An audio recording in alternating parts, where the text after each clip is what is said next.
broadcasting around the nation, on your radio, on your TV, and online. This is The Bill Press Show. Hey, friends and neighbors, what do you say? Good morning. Great to see you this morning. This is The Bill Press Show. We're coming to you live from our nation's capital, Washington, D.C., bringing you up to date on all the news of the day, whether it's happening here in our nation's capital, around the country, around the globe. Coming to you live on your local progressive talk radio station, on Free Speech TV, and worldwide on our video stream, TawkrTV. Events in the nation's capital. Hi, everybody. It's Bill Press.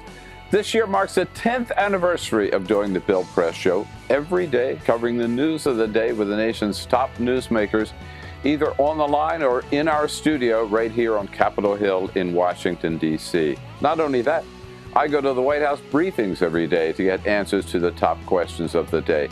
Bottom line, if it's happening in Washington, D.C., either at the White House or the Capitol, we are all over it. Every day, we welcome to our studio political leaders and reporters and labor leaders and newsmakers to help us understand the issues of the day. You know, we started out as a radio show only, but over the years, we have branched out to all forms of the new media. So today, we're not just a radio show. We are podcasting, streaming audio, streaming video, and we are simulcast live on Free Speech TV nationwide, reaching out to 40 million households on Free Speech TV, in addition to hundreds of thousands on local radio stations and online. AFGE is so proud to be associated with this show and looks forward to being working with Bill and this show for a long time. Bill Press is the right man at the right time with the right message. And thanks to the Bill Press Show, we get our message out to thousands and thousands of people every day. Thank you, Bill Press. The Teamsters are a proud partner with Bill Press on his show, telling the truth about what's going on with working families. Tune in. Yes, it's been a fun and exciting 10 years so far for the Bill Press Show. We're looking forward to many more with all of you, broadcasting live every morning from the nation's capital. On your radio, on TV, and online. This is The Bill Press Show.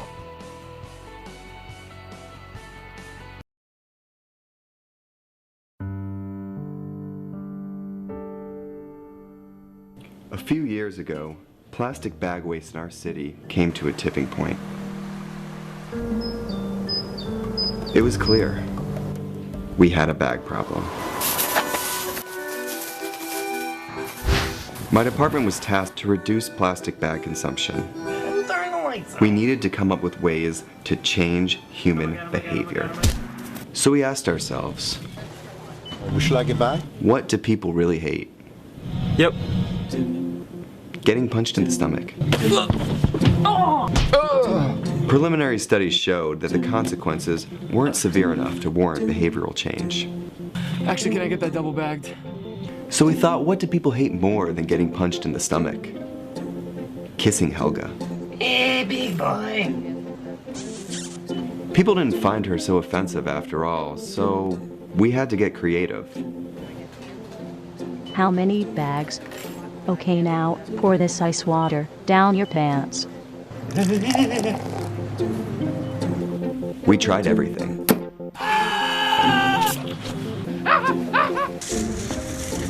Eat this rat.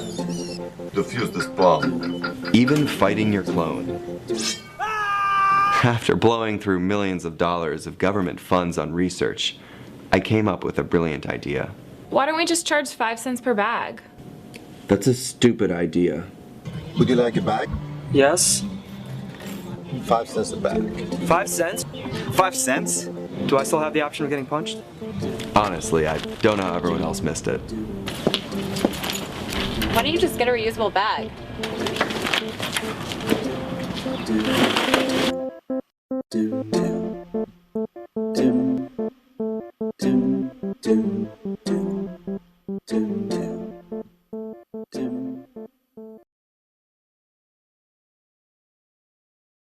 The average text takes your eyes off the road for nearly 5 seconds. At highway speeds, that's enough time to travel the length of a football field.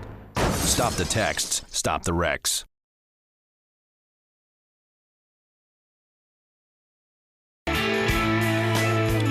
Okay, here we go, my fellow Americans. Time to step up to the plate and make your pledge to Free Speech TV. Here we are, just about the end of the second week of our pledge drive here in December, and still a long way to go. So I want to thank all of you who have already made your pledge, but also just put a little burr in the saddle of those of you who've been laying back. Come on, no freeloaders out there.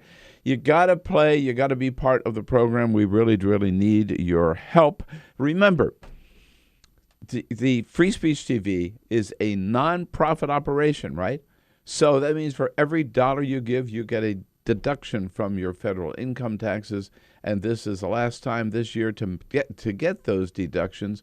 And what better charity to support than to support the only independent, progressive television network in this country. You know, Free Speech TV, totally different from all the rest of the media. Anybody else, any other program you watch on television, you know there are corporate dollars behind that programming, probably government dollars behind it, probably Koch brothers dollars behind it. Not with Free Speech TV. Free Speech TV is the one and only television channel that is totally independent, totally freewheeling. And how can we do that? Because we depend entirely on you. Only viewer donations that keep free speech going. So that's a heavy responsibility for you. Remember, only you keep free speech on the air, and only you will be responsible if free speech has to go off the air because not enough of you step up to the plate. So now's the time to do it. Please, and be as generous as you can. If you can help it with just $30, a $30 pledge to Free Speech TV, we will send you a Bill Press Show Eco Journal and pen set for $60. Come on, folks, that's only $5 a month, a $60 pledge, a Free Speech TV calendar, photos of all your favorite Free Speech TV hosts to have for the entire year. $10 a month, $120 pledge, 4 Bill Press Show pint glasses. $20 a month, $240 pledge. A little package for the Women's Bean Project, a contribution to them, plus you get the Free Speech TV calendar, a little bundle of a can of soup and some cornbread, and 2 of those Bill Press Show pint glasses for $360, your own hand-woven, one-of-a-kind Carol Press rayon chenille scarf to keep you warm this winter, or someone you love. And for $1,000, a very special treat. We always look forward to this. You make your way to Washington, here, the nation's capital. Carol and I will treat you to dinner at one of our favorite restaurants on Capitol Hill, and then you can come in the next morning and meet the entire team and be part of the show. So important, folks. We really depend on you. We really need you. So come on, do it. If you haven't already made your pledge, go to freespeech.org, or give us a call at 877-378-8669. We need your pledge today. And thank you.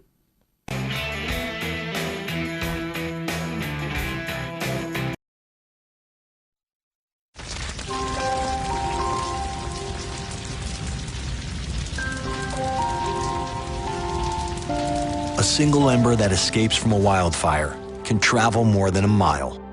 That single ember can ignite and destroy your home or even your community. You can't control where that ember will land, only what happens when it does. Get Fire Adapted now at fireadapted.org. Columbine. Virginia Tech. Tucson. Aurora. Fort Hood. Oak Creek. Newtown. Newtown. Newtown. Newtown. How many more? How many more? How many more colleges? How many more classrooms? How many more movie theaters? How many more houses of faith? How many more shopping malls? How many more street corners? How many more? How many more? Enough. Enough. Enough. Enough. Demand a plan. Right now. As a mom. As a dad. As a friend. As a husband. As a wife. As an American. As an American. As an American. As a human being. For the children of Sandy Hook. Demand a plan. No more lists of names. It's not too soon. It's too late. Now is the time. Before we all know someone who loved someone on that list. No more lists. No more. who they might have been. No more. If we had just done something yesterday. It's time. We can do better than this. We can do better than this. It's time. It's time. It's time for our leaders to act. Demand a plan. Right now. Right now. You! Demand it! Enough. Enough. Enough. Enough.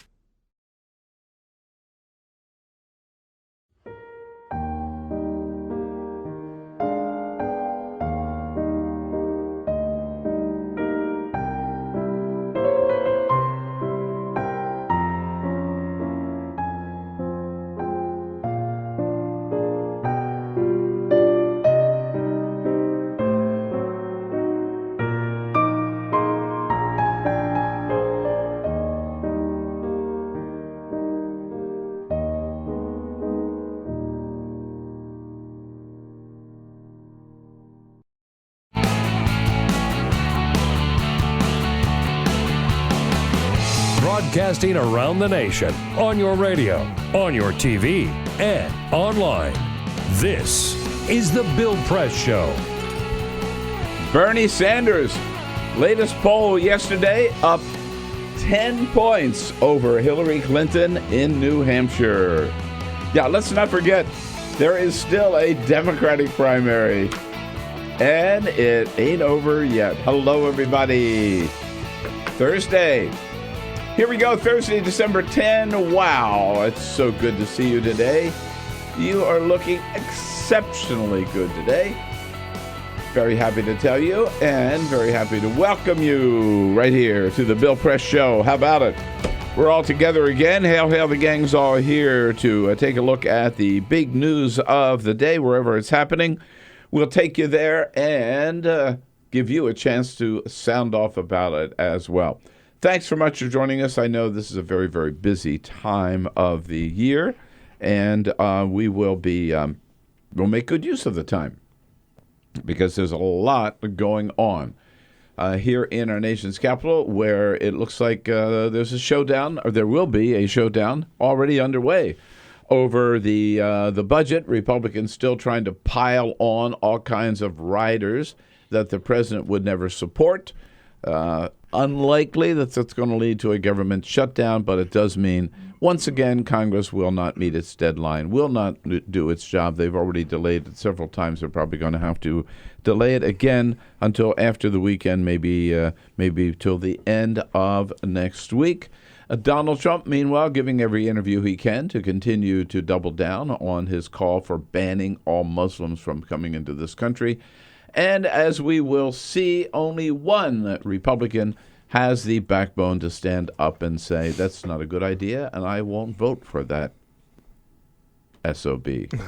Use that for other phrases I might prefer to use. At any rate, we'll take you all through it today and look forward to hearing from you. Give us a call. Remember, 866-55-PRESS, our toll-free number. We'll pay for the call. You tell us what you think. Send us your comments on Twitter at BP Show and on Facebook at facebook.com/Bill Press Show. Peter Ogburn and Jamie Benson. How about it? Here we are. Yep, good morning. Yes, indeed. Here, Thursday. ready to go. Ray Rogers on the phones, ready to go at 866-55-PRESS. Cyprian Bolding still trying to get over that loss of the Washington football team. Poor guy. Poor guy, I know. But Monty Kansler not standing by, on the job this morning as our videographer. Went to a little book party last night for our friend Kitty Kelly. Oh, nice. Yeah, I tweeted out a photo of Kitty. This is the 100th anniversary, 100th birthday of the chairman, Blue Eyes, Frank Sinatra. Oh, yeah. And her first book was an unauthorized biography of Frank Sinatra. And so it's been reissued. We're going to get her in and to talk about it. It's been reissued to celebrate his 100th birthday, with a new afterword by Kitty Kelly telling the whole story about her publisher announced that she had a contract to write this biography, and Frank Sinatra sued her. Before she wrote a word, he sued her. She went on later to become sued for biographies of Nancy Reagan and Jackie Onassis, I believe. Yeah. Good for her. Yeah, she's got a good for her colorful career. Yeah, man. And they're all good books too. Last time she was in was her the photo book of the Kennedy administration. Yes, that's right. We had her in studio. Had her in studio about it. Yeah. Well, I want you to know that NASA and our intelligence agencies are on the job. Yesterday at a Senate hearing, probably the smartest, most experienced, most intelligent member of the United States Senate, Tom Cotton from North Carolina. Arkansas. I'm sorry, Arkansas. Yeah, Arkansas. Yes, Arkansas. No disrespect to North Carolina, please. Ask the general who's the head of NORAD if they were, in fact, on the job this season. For 60 years, NORAD and the Air Force has been tracking Santa over the skies of North America. Can you assure the boys and girls of this country that NORAD and the Air Force is fully prepared to track Santa once again? I don't have a complete intelligence report, Senator, but I understand that the reindeer have been, in fact, fed their quantity of oats and are prepared for the delivery of all of those gifts to those who have been nice and not naughty. Oh, God. I'm going to guess he probably did that for his kids. No, I'm going to, well, first of all, somebody fed him that question. But here's what I'm going to guess. Here's the sad part about it. Tom Cotton believes it. That's possible. That's possible. That's what's really sad about that. He did it for himself.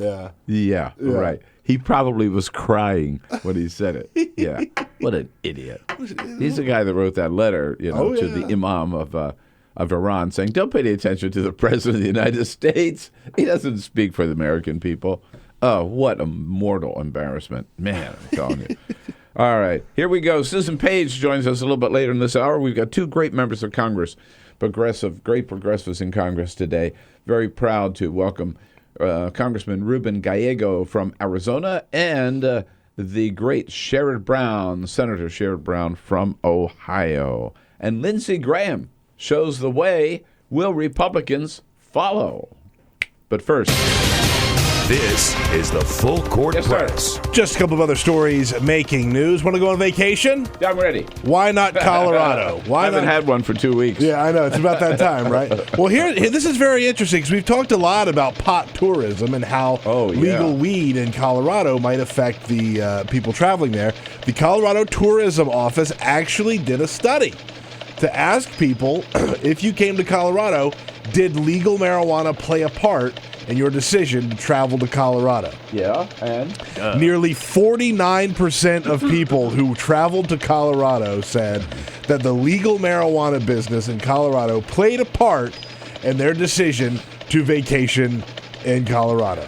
It's the least surprising poll of all time. But nearly half of the people who made the decision, we're going to go on vacation, we could either go to Disney or Colorado or Hawaii. I can't believe, they chose Colorado because I can't of the believe weed. that I haven't been to Colorado since they legalized. I can't believe you have either. No. I talked to some friends the other night who had been there on just for vacation, and this woman was not feeling so well, and so she actually walked into a pot store and said, I'm feeling a little ache, my shoulder. Somebody says, well, let me see. We have 3 or 4 options. Dr. Feelgood. Dr. Feelgood. Wow. The name of the store, they showed me Rocky Mountain High. There you go. John Denver lives. I believe it.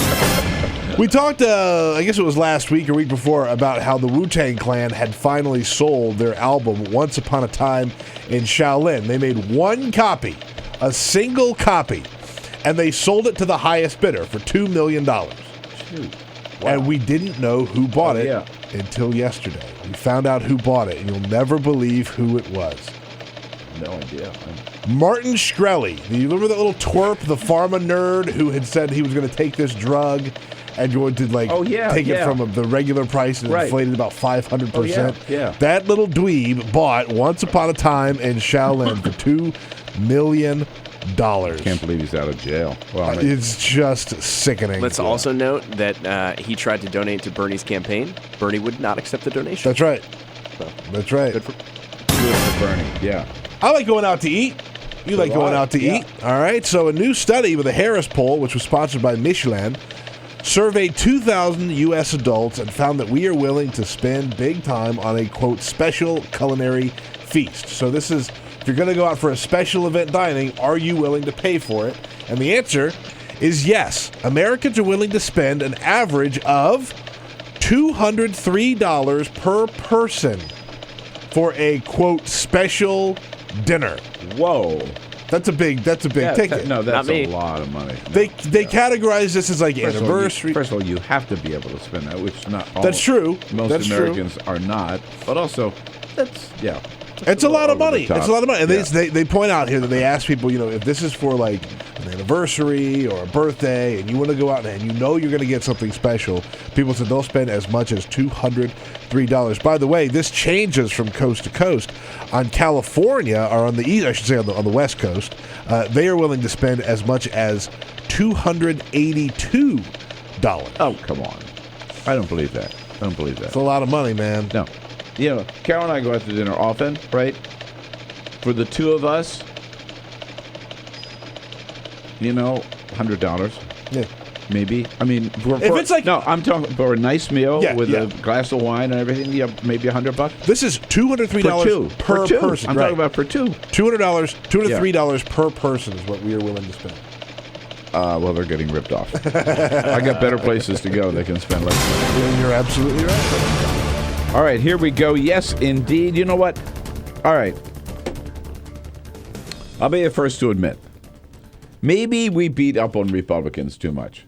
No, we don't, because they really deserve it. But once in a while, my philosophy has always been give credit where credit is due. Even under Ronald Reagan, there were some things of his that I said he was right about. Okay? He was right about immigration reform. George W. Bush was right about immigration reform. Here's a Republican who's right about Donald Trump, and I'm talking about Lindsey Graham of South Carolina. And the question I have to you is, for you this morning, is why aren't Republicans taking Lindsey Graham more seriously? 866-55-PRESS. And you know what I'm talking about. I'm talking about Lindsey Graham's comments when it comes to Donald Trump. And I recognize that Lindsey Graham he's down at 1% in the polls, okay? He probably has the least chance of any of the Republican candidates for president. But as often happens in politics, he who has the least chance makes the most sense. And certainly when it comes to Donald Trump, Lindsey Graham does, particularly contrasting him with all these other Republicans. Every other one of the Republican candidates, Speaker Paul Ryan and Senate Leader Mitch McConnell and Party Chair Reince Priebus, all came out in some fashion to say, what Donald Trump said is horrible. We could never do that. That's not a good idea. That's un-American. And then turned around right away and said, but of course, we'd vote for him anyhow. Why? Because he may be a racist and bigot, but he's a Republican. No. Here is, like, for example, Mitch McConnell making that very point. First of all, what about what Donald Trump said? Let me just first say that would be completely inconsistent with American values. Yeah. Okay. So then the logical follow-up question. Given what you said to start off this news conference, would you still be supporting Donald Trump if you were your party's nominee for president? Well, I'm certainly going to support the Republican nominee for president. I think that wouldn't surprise anyone. Yeah. I think it would surprise somebody if you're going to support, again, a racist, a bigot. You're going to support somebody who is going to trash the Constitution and institute a religious test for anybody coming to this country.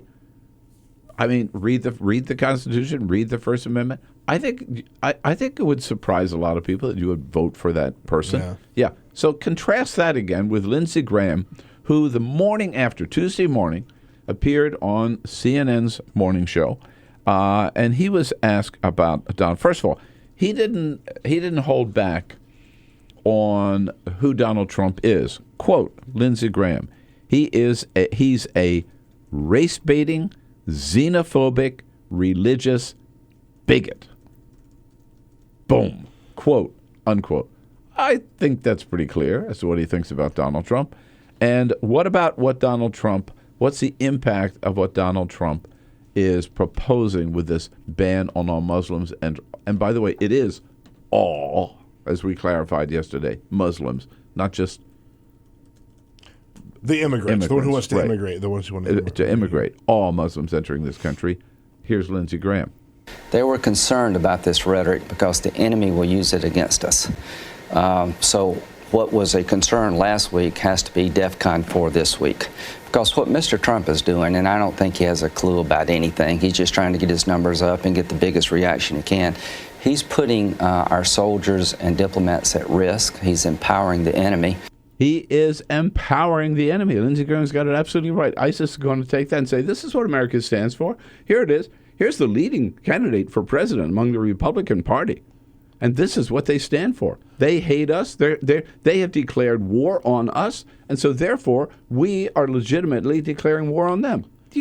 I could write that spot for ISIS. By the way, if you want to know why this is getting some traction, or if you want to know if this is going to hurt Donald Trump, Bloomberg did a poll yesterday and found out almost 2/3 of likely 2016 Republican primary voters favor Donald Trump's call to ban Muslims from entering the United States, while more than a third of likely primary voters said that this proposal makes them more likely to vote for Donald Trump, that this is winning him voters. Two-thirds of Republican primary voters favor this ban on Muslims, and a third say that it's going to make them more likely to vote for Trump. My God. There you go. Yeah. Again, back to Lindsey Graham. So Lindsey says, look, he is totally misrepresenting what the vast, vast majority of Muslims believe and practice. You would know that most Muslims reject this ideology, and they've died by the thousands trying to combat this radical ideology. You're undercutting their efforts. You're slandering their sacrifice. You're marginalizing what they're trying to do to make the world a better place.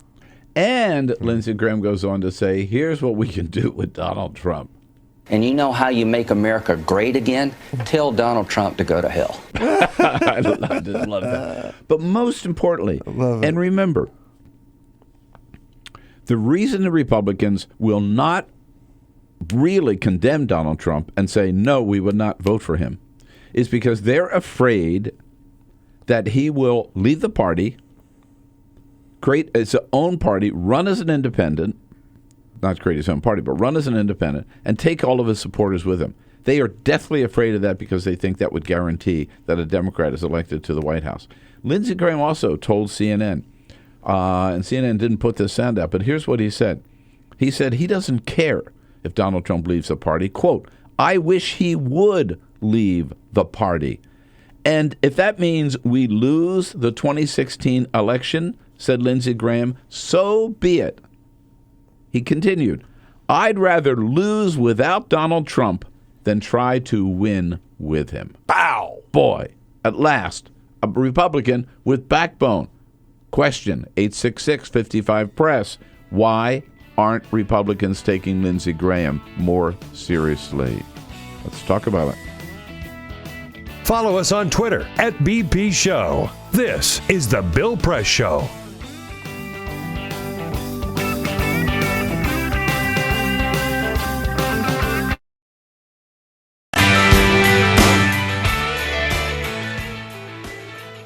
Okay, friends and neighbors, here we go. Second week of our December pledge drive for Free Speech TV, and we really, really, really need your help.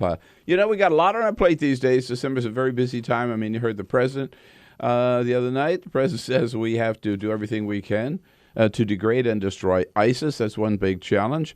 We've got to do everything we can to make guns not so easily accessible in this country. That's another big challenge.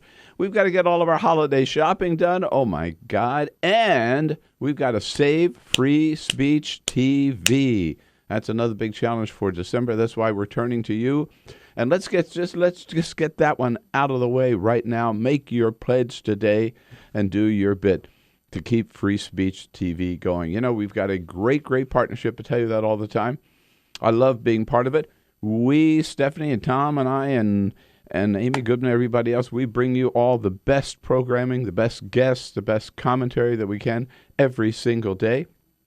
And you help us stay on the air by making your pledges whenever we turn to you. as generously as you can and keep that. So let's keep that great partnership going. The only full-time progressive television channel in the nation today, the only free, independent, freewheeling, totally uncensored programming coming to you every day. We know you appreciate that, but we couldn't do it without you. No corporate money, no government money. You are the blood and soul of Free Speech TV.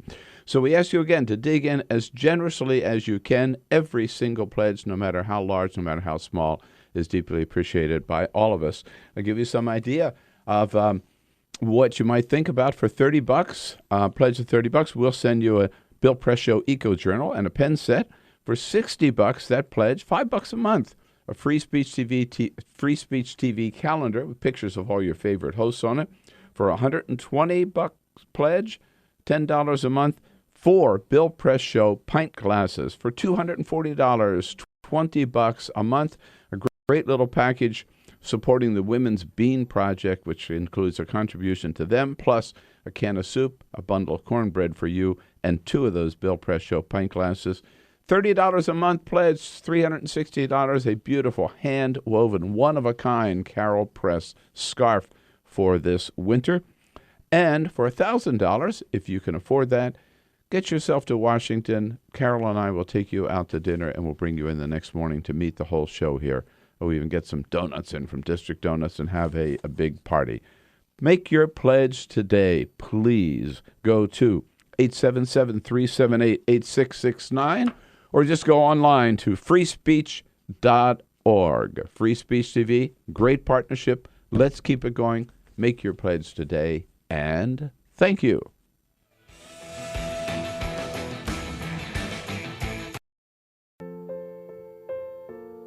This is why you took a second job. While you taught yourself how to fix the plumbing. While you'll do whatever it takes to keep your home. And that is why we want to help. We are making home affordable, a free government resource that can make paying the mortgage easier. Call 888-995-HOPE today.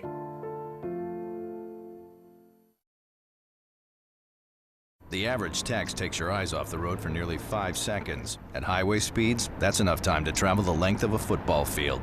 Stop the texts, stop the wrecks.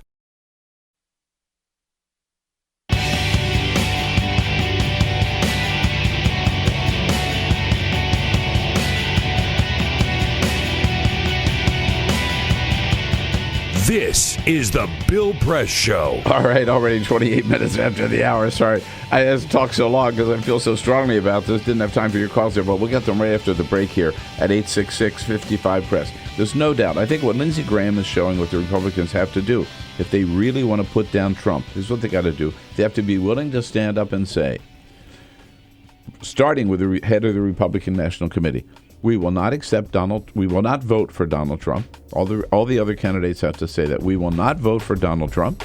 We will not support him were he the nominee. In fact, we will not accept him. The Republican Party will not accept him as the nominee of the Republican Party, even if he gets all the votes at the convention.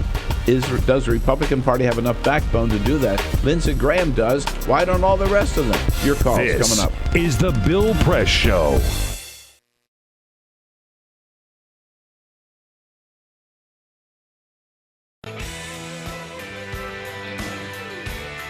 Neighbors, a little word about Free Speech TV. You know, it's that time of year, our December pledge drive, very, very important before the end of the year. Your last chance to get a tax deduction for making a charitable contribution to our nonprofit Free Speech TV, and hope you take advantage of that. Come on, how much do you love us? Show me today. Let's make that $1,500 goal that we've got today. At least 15 of you with a pledge of $100 will put us over the top. And you know, I got to tell you, we've been doing this now for a couple of years now. It's the same with every pledge drive. I always start out really nice, you know, we love you, you love us, show us how much you love us, give us a contribution, help keep Free Speech TV on the air. And you know what? It never works. Same thing, we're off to a slow start again. It seems like the only way that we can get you guys to respond is we get a little testy here. I mean, come on, people, damn it. Show us how much you love us. Look, remember, Free Speech TV is built on this whole principle. It's something never seen before in the American media, okay? I mean, people who founded Free Speech TV figured, okay, if it's really true that you don't like the corporate media, and none of us do, all right, then we'll do something different, right? We won't take any government money, won't take any corporate money, won't take any Koch brothers money. And if you really like that, you will respond by digging in and keeping free speech on the air. So this is something, again, totally new, totally independent, and that's why we can be as progressive as we are 24/7, all of us on Free Speech TV. So you either like that plan, you like that principle, you like that approach, or you don't. And if you do, again, please show it by digging in and making as big a pledge as you can to keep free speech going, keep it on the air. It is so important. We depend entirely on you, and we'll help you with a little prompt maybe to make that pledge today. If you can help us with just $30 a year, we'll give you send you a Bill Press Show Eco Journal and pen set. For $60 a year, this is $5 a month. A Free Speech TV calendar, pictures of all your favorite hosts on it. $120 pledge, $10 a month. A Bill Press Show, 4 Bill Press Show pint glasses. For $240, something very special, a little bundle put together by the Women's Bean Project, including a contribution to the Bean Project, can of soup and a little bundle of cornbread, and 2 of those Bill Press Show pint glasses. For $360, a great, great gift for yourself or someone you love, a hand-woven scarf by my wife, Carol Press. And again, for $1,000, the big prize, you get yourself to Washington, you and a guest, Carol and I will take you out to dinner at our treat, and we'll bring you into studio to meet the whole team the next morning. Please help as much as you can. We really, really need it. And do it today. Take advantage of this end-of-the-year opportunity to get your taxes down a little bit by helping Free Speech TV. You know how to do it? Call 877-378-8669 or go to freespeech.org. Make your pledge today as generously as you can, and thank you.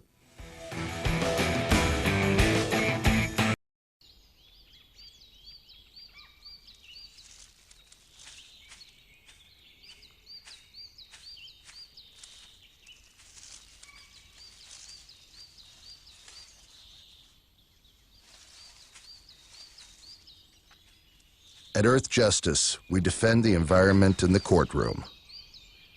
Join our fight. When you take a seat, you take a stand. Earth Justice, because the Earth needs a good lawyer.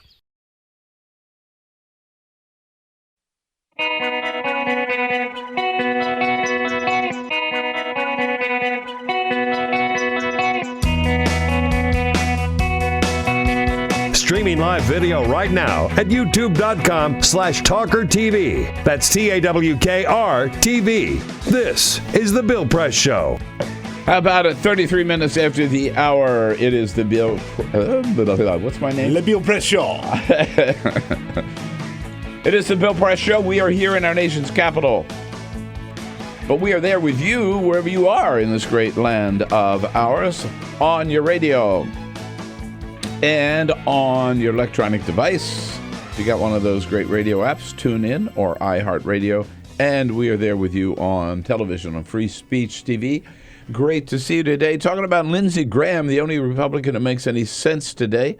The guy with the least chance of winning the nomination is making the most sense in the primary, where he is telling his fellow Republicans, don't worry about a third party. First of all, he's calling Donald Trump a racist and a bigot, which he is, saying that what he's saying is not just wrong, but dangerous to America and helping our enemies. But for our purposes this morning, where I'm focusing on most of all, he is telling Republicans, I'm paraphrasing him, but what he's really saying is you got to have some backbone, and there are more important things than holding the party together, certainly holding the party together behind a racist and a bigot by the name of Donald J. Trump. And where all the rest of the Republicans, and there's no doubt about it, starting maybe more than anybody else with Ted Cruz and Mitch McConnell and Paul Ryan, they're all afraid that if they alienate Trump, he'll run as an independent. his supporters will follow him, and they could never win the White House. Lindsey Graham is saying what we stand for as a country, our American values, are more important than that. And again, Lindsey Graham is saying, I don't care if he leaves the party. Even if it means that we lose the election, lose the White House. Again, that great sentence, I would rather lose with somebody else than try to win with Donald Trump. Man. Profile and courage. Lindsey Graham, we don't see that among any of the other Republicans. Why? 866-55-PRESS. Here is Peggy. Peggy's calling from Turnersville, North Carolina. Hi, Peggy. Good morning. Good morning. What do you think? Well, I think the reason why the Lindsey Grahams of this world are not being heard is because America has been radicalized by, believe it or not, talk radio. The Rush Limbaughs, the Glenn Becks, the Laura Ingalls, the people that day after day, for years and years now, have been telling America that everything is wrong and everything is, the other way. And it's finally coming home to roost. 66% of Republicans believe Donald Trump is right. Yeah, Peter just made that point. No, Peggy, you're absolutely right. And by the way, it's worth pointing out, he is getting a lot of support from the people you mentioned, from Sean Hannity, from Rush Limbaugh, from Laura Ingraham, who are saying, Donald Trump is just saying he's saying out loud what everybody believes privately, or most people believe privately, and he is saying what the American people, where the American people really stand. He's the only one that gets to say it. No, he's not. I don't believe that, but that's what they're saying. And Peggy, the other point you make, I agree with, is, in effect, they have built this foundation over the years. Right, Peggy? They built this foundation of hatred, which now he is standing on and running on. California being radicalized, how about the American voter or the American people being radicalized by the Limbaughs and the Becks? And don't forget Fox News, right? And Fox News. You got it. No, absolutely. So thanks, Peggy, so much. Excellent point. No, I mean, and you hear that day after day after day after day, right? People start believing that crap. And it's a weird situation, right? I mean, Donald Trump, for as out of whack and racist and bigoted as he is, I mean, he seems to be a mirror held up to the Republican Party. And I know that the Republicans, there are plenty of fair-minded, forward-thinking Republicans who hate to hear that, but until he drops in the polls, or until there are some polls that show that Republicans don't agree with his crazy ideas, y'all are just going to have to wear that. They will be right. They will be, they will be afraid to take him on, and until they do, they have to wear it. Yeah. Until the only way to cast off that you can't shake that cloak, right, is to say, no way, no how will I vote for Donald Trump. And that's what Lindsey Graham said. And by the way, this is the same Lindsey Graham guy. I sound like, I'm head of his campaign committee this morning. But he is the same Lindsey Graham who said, after the 2012 debacle for Republicans, the same Lindsey Graham who said, unless we shape up and unless we take the lead on immigration reform, he said, this party will be in a death spiral. Yeah. Remember? We will not be able to ever win the White House back. And one more example of how the establishment of the Republican Party is afraid to take on Donald Trump. The Republican National Committee yesterday put out a statement. Okay? Again, they didn't say, no Donald Trump, we can't support him, we won't accept him as the nominee. Here's what they said. Mr. Trump is a successful businessman. This is from the RNC. Mr. Trump is a successful businessman who understands that in order to defeat Hillary Clinton, we must unify as a party around the Republican nominee. That's why all the candidates signed the pledge not to run as an independent. And they begged him yesterday to live up to his pledge. In other words, they were saying, we don't care what you say, we don't care how outrageous it is, how unconstitutional, how un-American it is. The only thing we care about is that you live up to your pledge not to run as an independent. That came yesterday from the Republican National Committee spokesperson. It wasn't Reince Priebus. He had somebody else do it. Spokesperson Allison Moore put out that statement. Wow. That's where they are. In other words, please, Yeah. please, Donald, please, don't run away. More calls. Bob from upstate New York. Hello, Bob.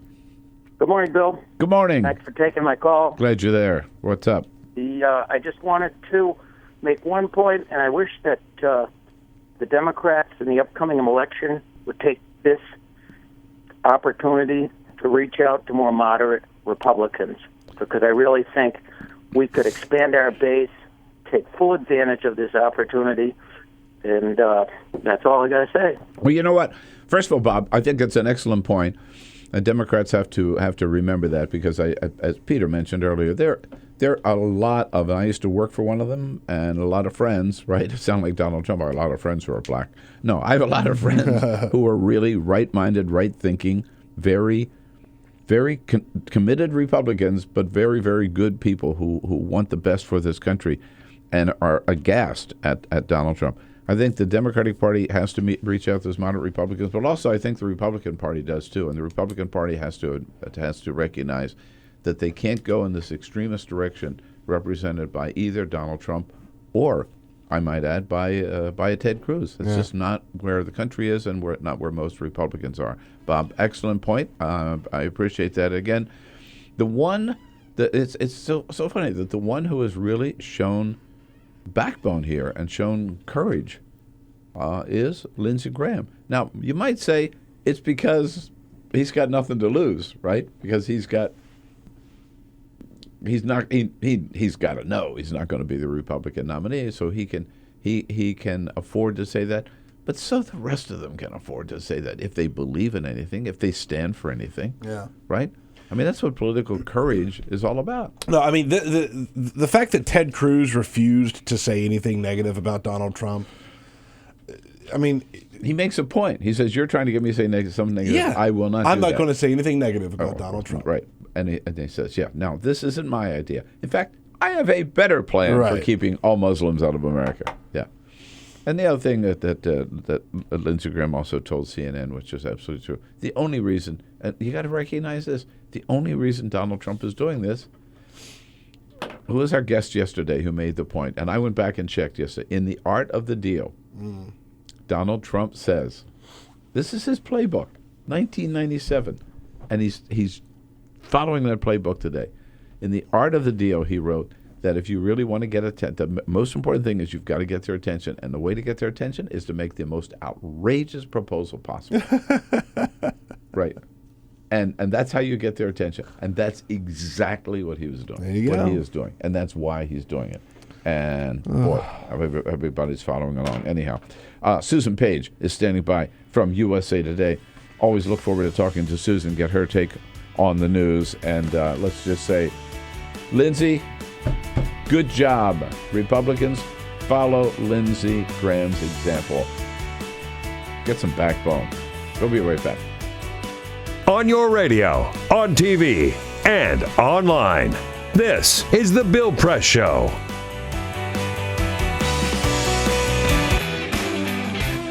Hey, friends, a little time out here to talk about Free Speech TV. You know what they say. You've heard me say it before. There's no such thing as a free lunch, and there's no such thing as Free Speech TV either. Well, yes, there is. I mean, it is free to you, and what a deal. What a great deal every day, 24/7. The best progressive programming you can find anywhere, with starting out with our show with Stephanie Miller and Tom Hartman and all the rest, Amy Goodman. And all of that coming out to you with the only progressive TV channel in this country that you can depend on day in and day out to bring you the news of the day and the progressive slant on the news of the day and give you a chance to express your opinions. Yes, all of that is free to you, but of course, you know, it costs to get that out, to get us out to you, for us to join you every day, and that's where we depend on your help. And again, ask for your help at this time of the year. I told you before, and it's true, we just could not do it without you. Free Speech TV gets no government money, no corporate money, no Koch brothers money.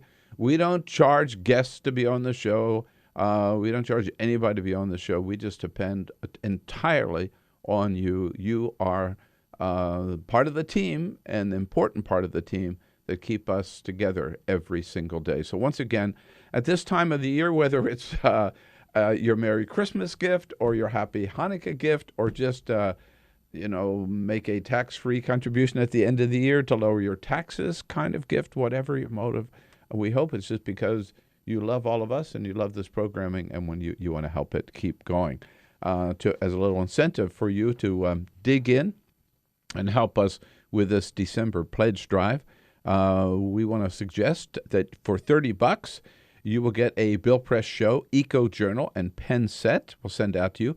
For $60, Free Speech TV calendar, pictures of all of your favorite hosts. For $120, 4 Bill Press Show pint glasses. For $240, a special charity to the Women's Bean Project, and you will get that calendar, a soup and a cornbread bundle, and 2 Bill Press Show pint glasses, a nice little package. Plus, part of that $240 will also go to Feeding America Project, the Women's Bean Project. For $360, a beautiful hand-woven Carol Press scarf. You know, I wear one, and so does President Clinton, by the way. And for $1,000, you get yourself to Washington. Carol and I will have a good time. We'll take you out to dinner, one of our favorite restaurants on the Hill, and you can come in the next morning here and meet all of our team. So please, help us as much as you can. Try to make $1,500 every day here on the Bill Press Show. Give us a call at 877-378-8669 and make your pledge, or just go online to freespeech.org, and let's keep this great partnership going. Thank you.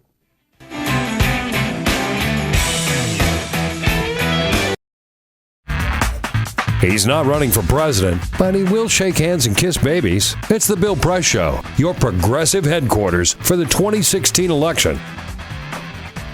Yes, I will shake hands, kiss babies, and accept campaign contributions. And remember, this is the season when you all need a little extra cash, right, for walking around money, shopping money, right? So Bill Press, at Bill Press, send your contribution. Where can we send them, Peter? Bill at BillPressShow.com. Send them to Peter Ogburn. I got sort all these out for you. Right? Yeah, right. Whatever you do, don't send them to Susan Paige at USA Today. Yeah, right. Hey, Susan, you hear her on the Bill Press Show, but you read her in USA Today, and you see her on Capital Download on USA Today, on WUSA 9 on Sunday mornings here in Washington. The one and only Susan Paige. Hi, Susan. Bill, you have my vote. Oh, all right, good. How about whatever it is you're running for? How about the campaign contribution? Yeah. Hey, Susan, what have we ever seen anything like this Donald Trump statement? Number one, the proposal, and the reaction on the part of Republicans. So for 6 months, we've had, he's gone too far this time, he's gone too far this time. Now we know it is not possible for him to go too far. Exactly. And I think the entire political establishment has come around to this realization this week. Right. And the Republican Party has come around to the realization, right, that he might go all the way. And I interviewed, as you know, I interviewed John Kasich yesterday, and who said Trump will not be the nominee, but which is what he's been saying for some time. But he no longer says it, I think, with quite the confidence that he once did. And he left the door open yesterday to reversing his pledge to support the Republican nominee. He didn't walk through it, but for the first time, he said that was a possibility. Well, Lindsey Graham, of course, was the very first one to say he doesn't care if Donald Trump runs as a third-party candidate. He'd rather lose than have Donald Trump as a nominee. Why aren't more? Are Republicans so afraid of a third-party bid by Donald Trump? Not third-party, but an independent bid by Donald Trump? Well, I'll tell you, we had a USA Today Suffolk University poll this week. We asked Trump supporters, if he ran as an independent, not as a Republican, would you vote for him? 68%. I didn't realize that was your poll. That was our poll. Only 18% of Trump supporters said they wouldn't do that, which is astounding. Whoa. That means there is no loyalty to the Republican Party among Trump supporters, and that makes him really dangerous. Oh, yes. The Republicans when it comes to that presidential race. Well, Peter reported earlier on, you've probably seen it on a Bloomberg poll just out this morning, where 66% of likely Republican voters in the primary said they support Donald Trump's idea of banning all Muslims. And what was it, Peter? 33% said that his proposal to ban all Muslims are actually making Republican voters more likely to vote for him. So here's one thing we've learned about Donald Trump in the past couple months, and that is that he has his finger on the pulse of part of the electorate, at least, right? He is speaking for a part of the electorate that is mad and frustrated and opposed to what they call political correctness. Mm-hmm.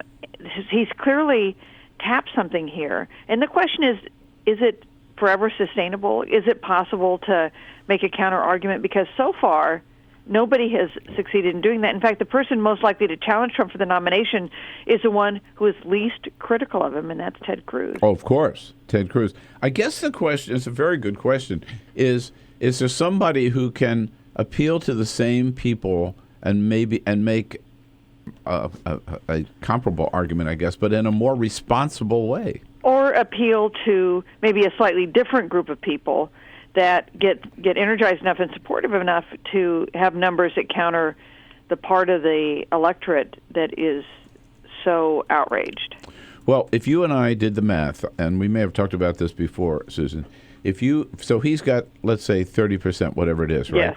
If you take 6 or 7 or 8 of the other candidates and they drop out and get behind one person and add all their numbers up, they would beat Donald Trump. So I asked Kasich that question yesterday. Oh, good, yeah. And he basically laughed, threw up his hands, and left. So I take that as a no. He laughed at you and laughed at me, I guess, right? Yeah. I think he's not interested in being the first one to drop out and endorse some kind of consensus candidate. And, in fact, maybe we should wait until people actually have a chance to vote, as opposed to those of us who just get paid to talk for a living. That is that is a point that I've made here often. That in fact, I've made it about the networks deciding who's in the debates and who's not. Nobody's even voted. But it does seem, Susan, we've seen this before, that often in political campaigns, the people with the least chance make the most sense. I would say that about Lindsey Graham, and I would certainly add John Kasich to that list. I think Kasich is a very attractive candidate. Why isn't he doing better? He would like you to answer that question because I don't think he understands why he's not doing better. He does have the deepest resume of anybody in the Republican field. He comes from the nation's #1 swing state where he won in a re-election in a landslide. Even though he pursued some conservative policies, some consensus moderate policies, he's got, he was a budget chairman at the House. He served on the Armed Services Committee in the House for 18 years, so he knows something about those issues. So why is he at 2% in our poll this week? Yeah, I don't know. And why is Donald Trump at 30, right? And it's because people are just so unhappy. Part of it's the heritage of the Great Recession. Part of it is opposition to President Obama. But this is one angry electorate we have. Boy, is it ever. Is there any good news, Susan? The good news is Christmas is coming. All right. Okay. There you go. I'm enthused about that. That'll work. All right. Well, thank you for cheering us up. On that cheery note, I think we'll go into the weekend. Susan Paige. Thanks so much, Susan. Hey, thank you, Bill. All right. Always great to visit with you. Susan Paige is the Washington Bureau Chief of USA Today, usatoday.com. Get social with Bill Press. Like us at facebook.com/Bill Press Show. This is the Bill Press Show. Hey, here we go, friends and neighbors. A little time out here to talk about this Free Speech TV pledge drive. It's our December pledge drive. Your last chance to help free speech and to take advantage of the tax deduction before the end of the year. Heading into the weekend, we encourage you to not to wait any longer, to take advantage of this opportunity to show your support for free speech right now.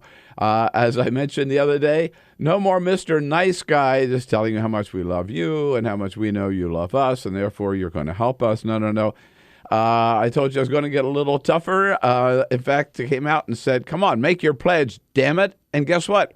It worked. We had the biggest day we had so far just because I used the damn it phrase. So let's try it again, all right? Let's be a little tougher. Stop farting around. Yeah, come on, get off your ass and make your pledge, damn it, and do it today. We need your help. Seriously, look, we wouldn't even be doing this pledge drive. We wouldn't even be asking for your help if it weren't important. You know about Free Speech TV. It is such a rare national treasure, and I'm so proud to be part of it. It is the only independent, the only progressive, the only totally freewheeling, the only non-corporate media out there on television that you can enjoy 24/7 with such great hosts and great information and great opportunity to get your voices out there. And if that's what you want and that's what you appreciate, then please show your appreciation by helping us as much as you can. Any pledge is valuable. Any pledge we appreciate. Any pledge keeps us going. We just ask you to be as generous as you can. And you do your share. We'll do our share by sending you some wonderful little gifts to accompany your pledge. If you can just help us with $30, a pledge for $30, we'll send you a Bill Press Show Eco Journal and pen set. For $60, that's $5 a month. Come on, a Free Speech TV calendar with a photograph for every month of one of your favorite Free Speech TV hosts, including yours truly. $120, $10 a month for Bill Press Show pint glasses. You can sip while you watch. For $240, a little package put together for the Women's Bean Project, a contribution to that great project, like a little can of soup and a bundle of cornbread, and 2 of those Bill Press Show pint glasses. For $360, a Carol Press scarf like this one that's just $30 a month. Some of you have already done this. I've heard from some of you, and so excited to get a Carol Press scarf for that $360 pledge. For $1,000, you get yourself to Washington early in 2016. Carol and I will take you out to dinner and come on in the next morning and meet our whole team here. Make your pledge today, again, as generously as you can to 877-378-8669 or go online to freespeech.org. Again, thank you for your help. Happy holidays.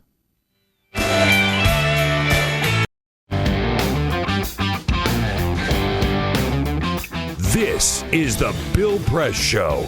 Senator Sherrod Brown from Ohio joins us in the next hour, and we'll also talk campaign finance reform. Peter. Sticking with the theme here, let's talk about Donald Trump. Yeah. Because yesterday he went on live with Kelly and Michael, and they, of course, asked him about who some of his thoughts are, some of the people he's thinking about asking about being a running mate. Oh, no. Oh, God. Who's he going to run with, right? He Palin. He said, boy, wouldn't that be something? He says, I'm thinking about making Ivanka vice president, his daughter, Ivanka Trump. Which then he said, of course, I'm kidding. Yeah. I'm kidding. The media would only run with this. I have to say that I'm kidding. So then he didn't go on. He didn't. I was going to say, well, who is he? Didn't mention anybody else. But think about it, right? Who's crazy enough to do that? That's right. That's the first question. Who's crazy enough? Who's dumb enough to do it? But I mean, he could pick the craziest person. I mean, there's no limit to who he could pick. No. Right? Could be anybody. Sarah Palin. Sarah Palin. That's right. Well, it couldn't be any worse than Sarah Palin. This is the Bill Press Show.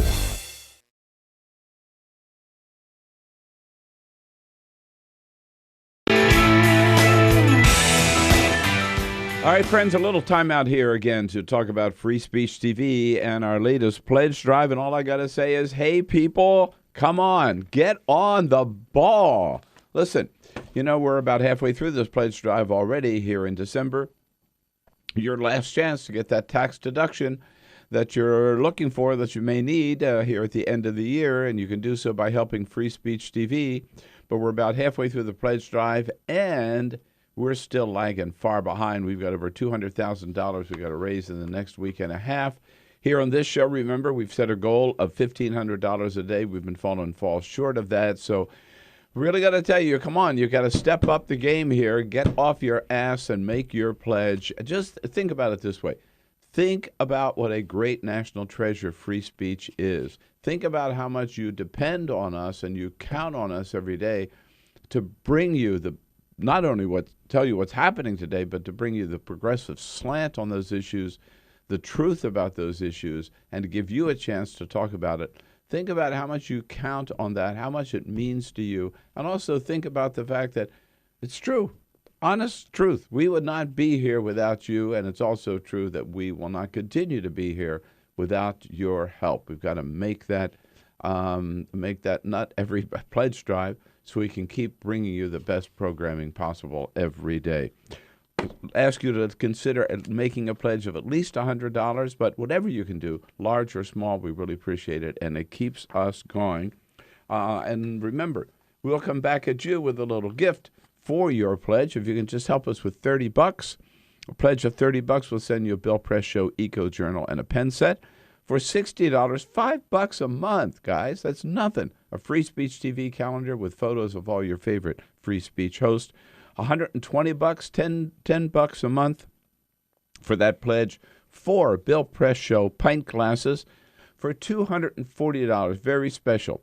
We want to help the Women's Bean Project make a contribution to them on your behalf. And then you will get a little bundle with a can of soup and a bundle of cornbread and 2 of those Bill Press Show pint glasses, plus the, the Free Speech TV calendar as well. $360, a beautiful hand-woven Carol Press scarf, a work of art for you or someone you love, a rayon chenille scarf. And for $1,000, if you can do that, and you can afford it, be that generous, get yourself to Washington, and Carol and I will take you out to dinner as our guests and then invite you into the studio the next morning to meet our team here and be part of the show. We are a family, free speech family. We want you to show that you're part of this family by making your pledge today at 877-378-8669 or just go to freespeech.org. Make your pledge today. Come on, let's do it.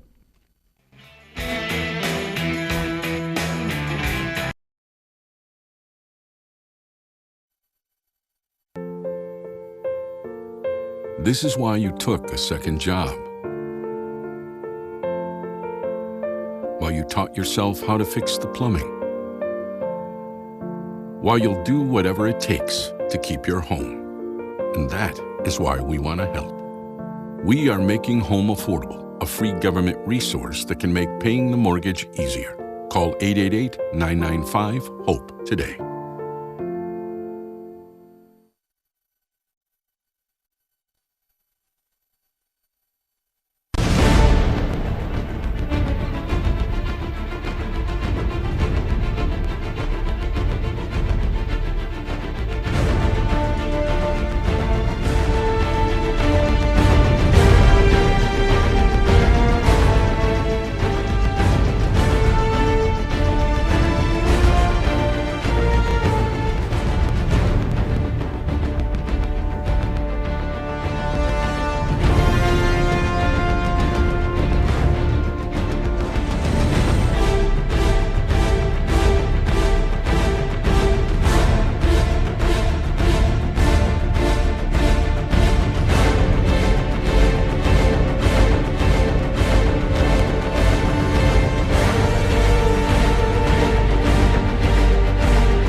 Same time next week?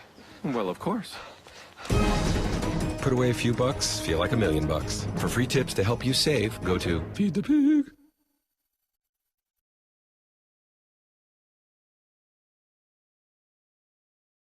The average text takes your eyes off the road for nearly 5 seconds. At highway speeds, that's enough time to travel the length of a football field. Stop the texts, stop the wrecks.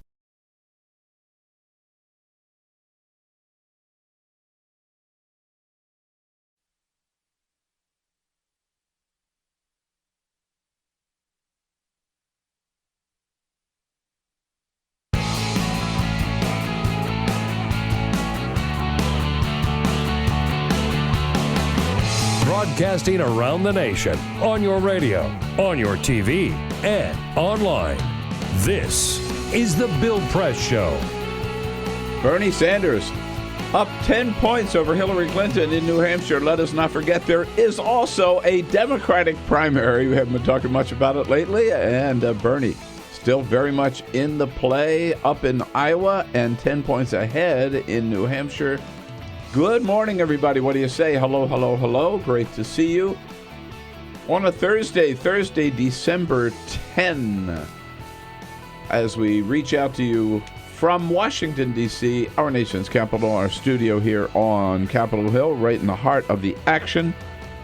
We reach out to you on your local progressive talk radio station nationwide, coast to coast. We're here with you on the radio. And we're here with you on television as well, nationwide, on Free Speech TV, on DirecTV or the Dish Network. It's everywhere you can find us. We're there with you to tell you what's going on today and to take your comments and listen to your comments on your take on the news of the day. 866-55-PRESS is our toll-free number. Look forward to hearing from you. Get it off your chest, then you'll feel better about it, and we'll just enjoy knowing where you stand. You can also send us your comments on Twitter at BP Show or on Facebook at facebook.com/Bill Press Show. Team here in place, ready to go. Reporting for duty, Peter Ogburn and Jamie Benson. Hey, Bill. Yes, we are. Here we are, yes. All right. Nowhere else I'd rather be. Well. Yeah, well. Okay, never mind. Yeah, right. I believe you as much as I believe Donald Trump. Yeah, right.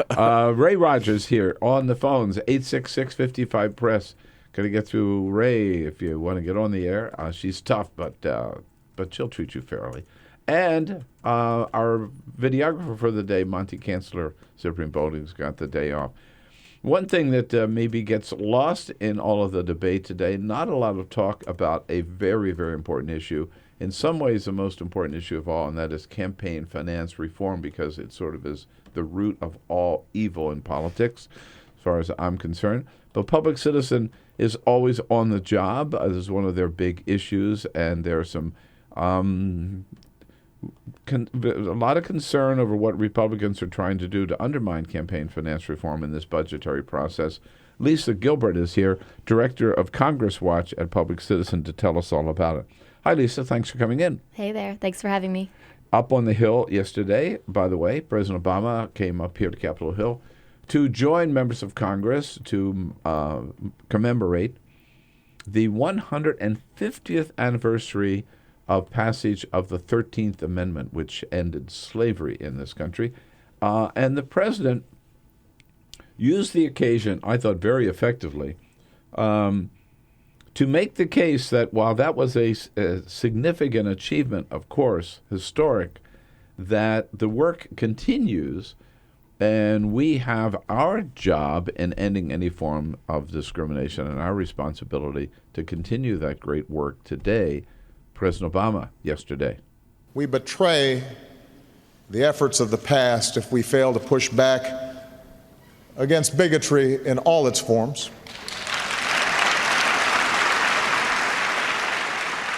And you might wonder,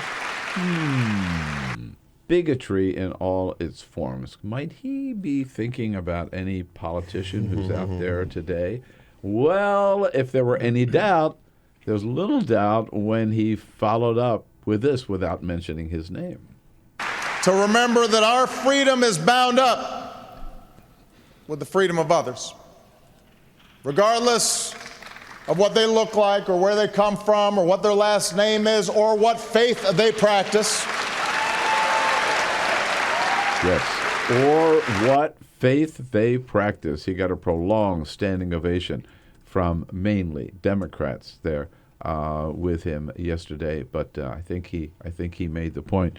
No religious test. That's not who we are as Americans. Hear that, Donald Trump. So, public citizen Lisa Gilbert and public campaign finance reform here for the first half hour. Then Senator Sherrod Brown from Ohio will be joining us in the next hour. Congressman Ruben Gallego from Arizona. But first, this is the Full Court Press. Yes, indeed. Just a couple of other stories making news. Okay, so the Center for Disease Control and Prevention released some new data yesterday, and it's very troubling. They went into high schools and middle schools all around the country to see how we're doing with teaching children sexual education. Now, in sex ed, there are 16 topics that are recommended by the CDC that you teach kids, right? Covers a wide range of different topics, as you can imagine. We are not doing very good at all. In fact, they gave high schools in America an F for sex ed. We're not doing a good job of teaching sex ed in this country. The Daily Beast did some reporting on this, points out that nearly half of teens have reported having had sex, and nearly a quarter of new HIV infections among people under the age of 25. That is a very, very dangerous grade to have in this how many country. schools even offer it? It's a good question. I don't know. I don't know. I don't know if it's a mandatory thing, right? But they said that this is just like we haven't improved at all. It's just an F. An F. Yeah. I don't know about you. Anything I learned about sex in high school, I did not learn in the classroom. I got to be honest. I think that's about right. I think that's about right. And I think that's true for most kids. Don't you think, Lisa? Yeah. Seems probable. FriendsWhoLikeTrump.com. FriendsWhoLikeTrump.com is your new favorite website. Here's how it works. Not my favorite. You go. No. I'm telling you, you're going to love this. Because you go to this website while you're logged into Facebook, either on your phone or on your computer or whatever, and it will show you all of the people that you're friends with on Facebook who have liked Donald Trump, right? Because he's got his own page where he's running for president. And if any of your friends like them, you will know who is supporting Donald Trump. Now, this gets a little tricky because I did this yesterday, and a lot of people who like Donald Trump are all reporters, right? Who have liked him for covering him or whatever. Yeah. But I found a couple of people who actually like the Donald Trump page. So you then get to make the decision of whether or not you remain friends with that person. Right. It's up to you. You can egg their house. That's right. Yeah, exactly. And the Boston Red Sox outfielder Mookie Betts is not just good at playing baseball. He is currently in the World Series of Bowling. No way. Yes. Yeah, he's actually a really, really good bowler. He said, in fact, when he was in high school, he thought he was going to be a professional bowler. And he said that once he retires from baseball, he might actually go after being a bowler full time. The Boston Herald did some work and found out that he averages a 240 while bowling. That's great. Pretty damn good. Mookie Betts, best name in baseball. Maybe best name in bowling. It's definitely the best name in bowling. Absolutely. So he's out there at the World Series of Bowling. I didn't even know there was a World Series of bowling. Red Sox aren't making the World Series of baseball anytime soon, so Thank at you, least Peter. he can go play in the World Series somewhere. I'm glad to know people are still bowling. Yeah. Get my bowling shoes out again. I don't think I've ever gone. Like as an adult, the only time I go bowling is when there are drinks involved, right? So but these guys actually take it seriously. They're not drinking and bowling. They're really putting it out there. All right, there we go. 14 minutes after the hour now. So, Liz, this is a subject that just won't go away. Is there any hope, first of all, for there's more money in politics today than ever before, correct? In more ways of hiding your money and getting money to candidates than ever before. Isn't that true? And more money, more dark money, more of the same people giving as much as they possibly can in every avenue that's newly allowed by the courts and by the various states that are making the rules more and more lax. Is there any hope of any improvement in this area as long as John Roberts is Chief Justice? There is some hope. The hope mainly lies with what this administration might do before they leave. We're hopeful that the president will issue an executive order requiring all federal contractors to disclose their political spending. Federal contractors obviously are most of the major corporations in the country. This would hit 70% of the Fortune 500. And the president still has time to do it. We're hopeful we'll see it around the 6th anniversation of Citizens United. So has he talked about it? He's talked about it a few years ago, and then newly interested. So we're trying to make the case that he needs to leave a legacy. He's the president who presided over the Citizens United case, but hasn't really done anything tangible yet. So now seems to be his last chance. Wow. So, and he'd have to do it by executive order. There's no way Congress is going to do anything. Correct. Right. We cannot rely on Congress on campaign finance reform. Right. Now, let's talk about this budgetary process, because I know that's what you're focused on there at Public Citizen right now. So just bringing people up to date again, they were supposed to pass their budget by midnight tomorrow night. Now they recognize they're not going to get it done. Right? That's right. So they're going to vote, or have they already, on a short-term extension? Just voted short-term extension. It's going to go through the 16th. So it's probably the minimum amount of time they could have given themselves to get this done. But there's a lot of pressure to strike a deal. Both sides really want a budget, don't want to see a longer-term CR. So I think they're hopeful that they can make it happen. So the 16th is Wednesday. Yep. Right? Very quick turnaround. They didn't even go to the end of the week. They said Wednesday. They're going to have all this done by Wednesday, right? Exactly. Now, last year in this budgetary process, I remember, I think, talking to you or someone from a Public Citizen, that the Senate actually was able to get some riders in on campaign finance reform, which just went in the opposite direction of where we'd like to see. Yep, that's exactly right. So last year they did a Cromnibus, continuing resolution / omnibus package, where they basically just funded the government at the same levels. So we didn't get more money, and what we did get, as you said, is ideological policy riders. One of them was one that made it much easier for individual wealthy people to give more to the parties. So right now they can give about 10 times more than they could in the past to the national parties. So what was the limit before? It was around 4,000, and now what they did... To the party committees. Yep, right? exactly. Either Democratic or Republican Party. Yep. So what they did is create new categories of giving to the parties. So you can give separately to the party convention, you can give separately to the party's building fund, et cetera. So just increasing the amounts that the wealthiest can give to the parties. So now, if it were 4,000 before, now how much can an individual give? So now, if you think of a single wealthy couple, which is usually how we talk about it, it's $770,000. What? Exactly. $770,000? Yep. Per year? Per election cycle, per couple. Wow. Yeah. Yeah. So there are fewer people giving bigger dollars. Is that kind of summed up? Yeah, that sums it up. I mean, both what happened last year in the Cromnibus and then the McCutcheon decision, which lifted the aggregate contribution limits, mean that the wealthiest can just give in many different avenues, and if they max out, give so much more than they've ever been able to. Certainly, some folks make the argument that making it easier to give to the parties means there'll be less money going into dark conduits like super PACs or C4s that don't disclose their donors. We don't think that's the case. We think that if rich people can give more in all of those different avenues, they will, and that's borne out. It doesn't mean less money. It just means more people giving to all the different places they can. You sort of have to ask yourself, why? Why? If I had the resources, right, $770,000 is still a lot of money. Well, I think of all the things I could do with that $770,000. Why would I give it to a stinking politician or a stinking political committee, right? Why? What's their motivation? They're certainly not doing it because they believe in better government.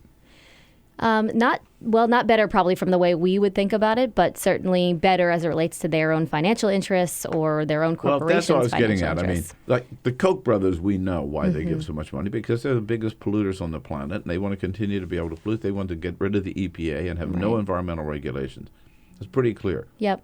Is that other people giving money for the Wall Street gang? They're just giving money because they want to keep the government off their backs, right? Yeah, less regulation. I think when people play in politics, they do it because they think it's going to help them. If you're a business person and you're playing in politics, it's because you want your business less regulated, less paid attention to by the government, more tax breaks, just easier to conduct without worrying about paying your fair share or being held accountable for criminal activities. All right, so what are they trying to jam into the this budget year? This year? Yeah.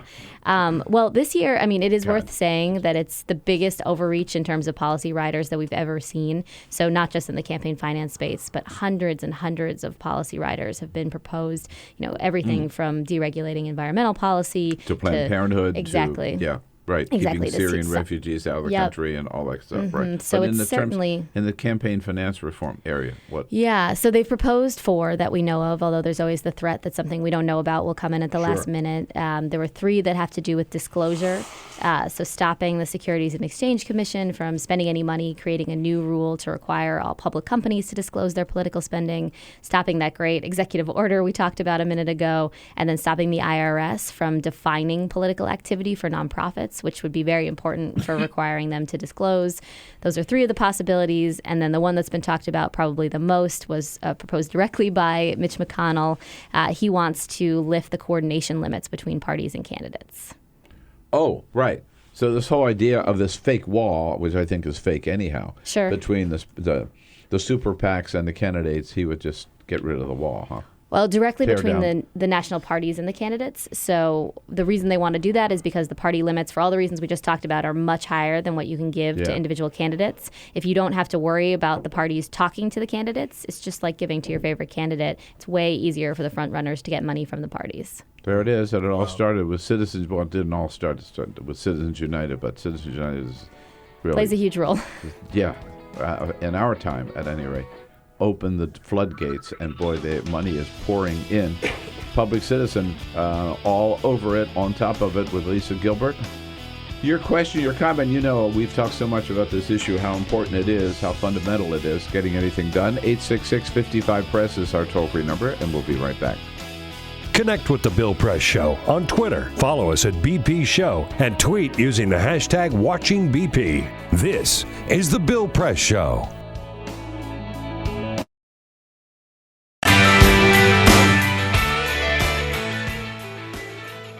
Okay, friends and neighbors, here we go. Second week of our December pledge drive for Free Speech TV, and we really, really, really need your help. We got a lot on our plate these days. December's a very busy time. I mean, you heard the president the other night. The president says we have to do everything we can to degrade and destroy ISIS. That's one big challenge. We've got to do everything we can to make guns not so easily accessible in this country. That's another big challenge. We've got to get all of our holiday shopping done. Oh, my God. And we've got to save Free Speech TV. That's another big challenge for December. That's why we're turning to you. And let's just get that one out of the way right now. Make your pledge today and do your bit to keep Free Speech TV going. We've got a great, great partnership. I tell you that all the time. I love being part of it. We, Stephanie and Tom and I and Amy Goodman and everybody else, we bring you all the best programming, the best guests, the best commentary that we can every single day. And you help us stay on the air by making your pledges whenever we turn to you as generously as you can and keep that. So let's keep that great partnership going. The only full-time progressive television channel in the nation today. The only free, independent, freewheeling, totally uncensored programming coming to you every day. We know you appreciate that, but we couldn't do it without you. No corporate money, no government money. You are the blood and soul of Free Speech TV. So we ask you again to dig in as generously as you can. Every single pledge, no matter how large, no matter how small, is deeply appreciated by all of us. I'll give you some idea of what you might think about for $30. Pledge of $30, we'll send you a Bill Press Show Eco Journal and a pen set. For $60, that pledge, $5 a month, a Free Speech TV calendar with pictures of all your favorite hosts on it.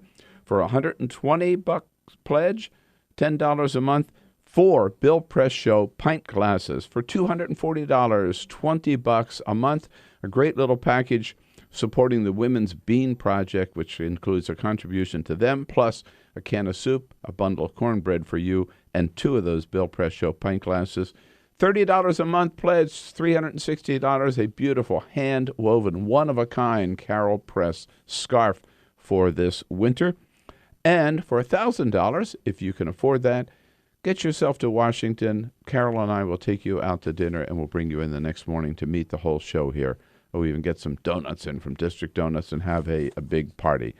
Make your pledge today. Please go to 877-378-8669 or just go online to freespeech.org. Free Speech TV, great partnership. Let's keep it going. Make your pledge today, and thank you.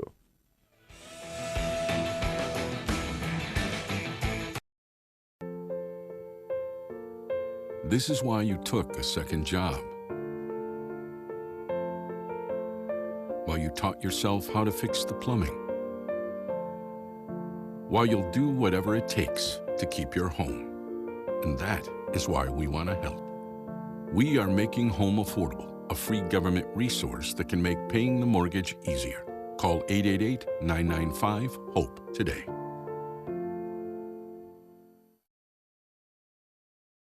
The average text takes your eyes off the road for nearly 5 seconds. At highway speeds, that's enough time to travel the length of a football field. Stop the texts, stop the wrecks.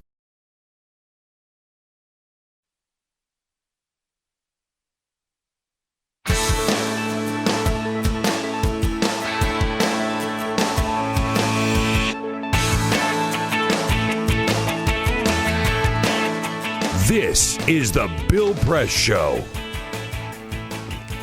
26 minutes after the hour, Lisa Gilbert with us from Public Citizen, talking about efforts by Republicans in Congress to use this budget battle to further undermine any form of campaign limits on campaign spending here or contributions in this election cycle. So, Lisa, I guess if people want to find out what's going on really and how they could help, citizen.org is your website? Yep, that's right. Citizen, what would be the ideal form of, obviously it takes money to run as a candidate, and so you need money for, so what's the ideal form, to get rid of contributions altogether? What do you propose? That would perhaps be one option, but no, what we propose is a system of small donor-focused public financing. So we think at this moment, you need a certain amount of money to run an election, and we have to work within that reality. But the problem is, for all the reasons we've been talking about, you only have money coming from the very richest or from corporate special interests. So what we need to do is get people to participate and empower them in the system. So small donor matching is one of the ways to make that happen. But that means people are not going to be willing to give maybe small amounts if they know that the guys who write the big checks still have all the influence, right? So don't you have to also have some limits on how much people can give? Yep. So oftentimes with a public financing system, you put restrictions that relate to where and when you get the money. In the sort of system I'm talking about, there would be also an upper limit on what type of contribution you could take from people. Meanwhile, constitutional amendment to overturn Citizens United? Yep, that's the dream. Certainly one of the big campaigns that we work on. We think that at the end of the day, until we change the way we regulate the whole system and take away this just spigot of corporate money, we aren't going to be able to make significant changes. That's it. Go to citizen.org. Thanks, Lisa. This is the Bill Press Show.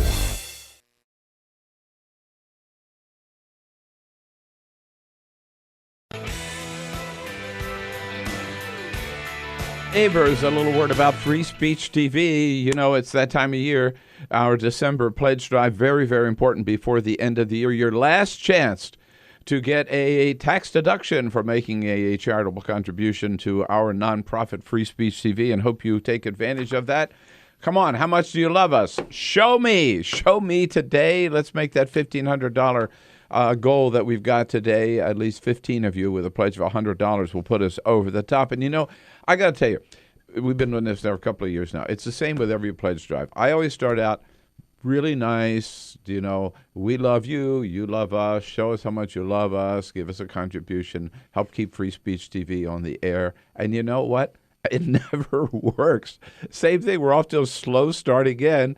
It seems like the only way that we can get you guys to respond is we get a little testy here. I mean, come on, people. Damn it. Show us how much you love us. Look, remember, Free Speech TV is built on this whole principle. It's something never seen before in the American media, okay? I mean, people who founded Free Speech TV figured, okay, if it's really true that you don't like the corporate media, and none of us do, all right, then we'll do something different, right? We won't take any government money, won't take any corporate money, won't take any Koch brothers money. And if you really like that, you will respond by digging in and keeping free speech on the air. So this is something, again, totally new, totally independent, and that's why we can be as progressive as we are 24/7, all of us on Free Speech TV. So you either like that plan, you like that principle, you like that approach, or you don't. And if you do, again, please show it by digging in and making as big a pledge as you can to keep free speech going, keep it on the air. It is so important. We depend entirely on you, and we'll help you with a little prompt maybe to make that pledge today. If you can help us with just $30 a year, we'll give you send you a Bill Press Show Eco Journal and pen set. For $60 a year, this is $5 a month. A Free Speech TV calendar, pictures of all your favorite hosts on it. $120 pledge, $10 a month. A Bill Press Show, 4 Bill Press Show pint glasses. For $240, something very special, a little bundle put together by the Women's Bean Project, including a contribution to the Bean Project, can of soup and a little bundle of cornbread, and 2 of those Bill Press Show pint glasses. For $360, a great gift for yourself or someone you love, a hand-woven scarf by my wife, Carol Press. And again, for $1,000, the big prize, you get yourself to Washington. You and a guest, Carol and I will take you out to dinner at our treat, and we'll bring you into studio to meet the whole team the next morning. Please help as much as you can. We really need it. And do it today.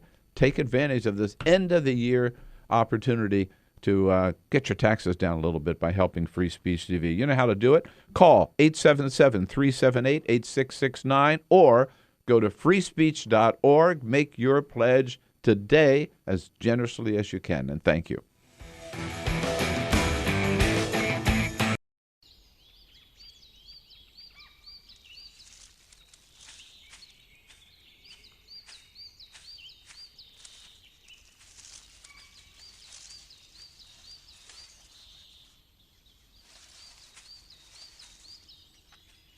At Earth Justice, we defend the environment in the courtroom. Join our fight. When you take a seat, you take a stand. Earth Justice, because the Earth needs a good lawyer.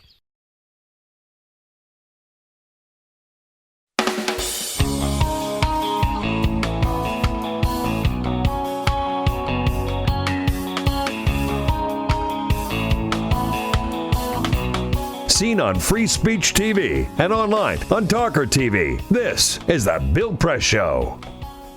How about it? 33 minutes after the hour. It is the Bill Press Show. We are happy to join you today from our studio on Capitol Hill in Washington, D.C. Coming to you live today across this great land of ours on the radio and on television. Thanks to the good support of the Laborers International Union of North America.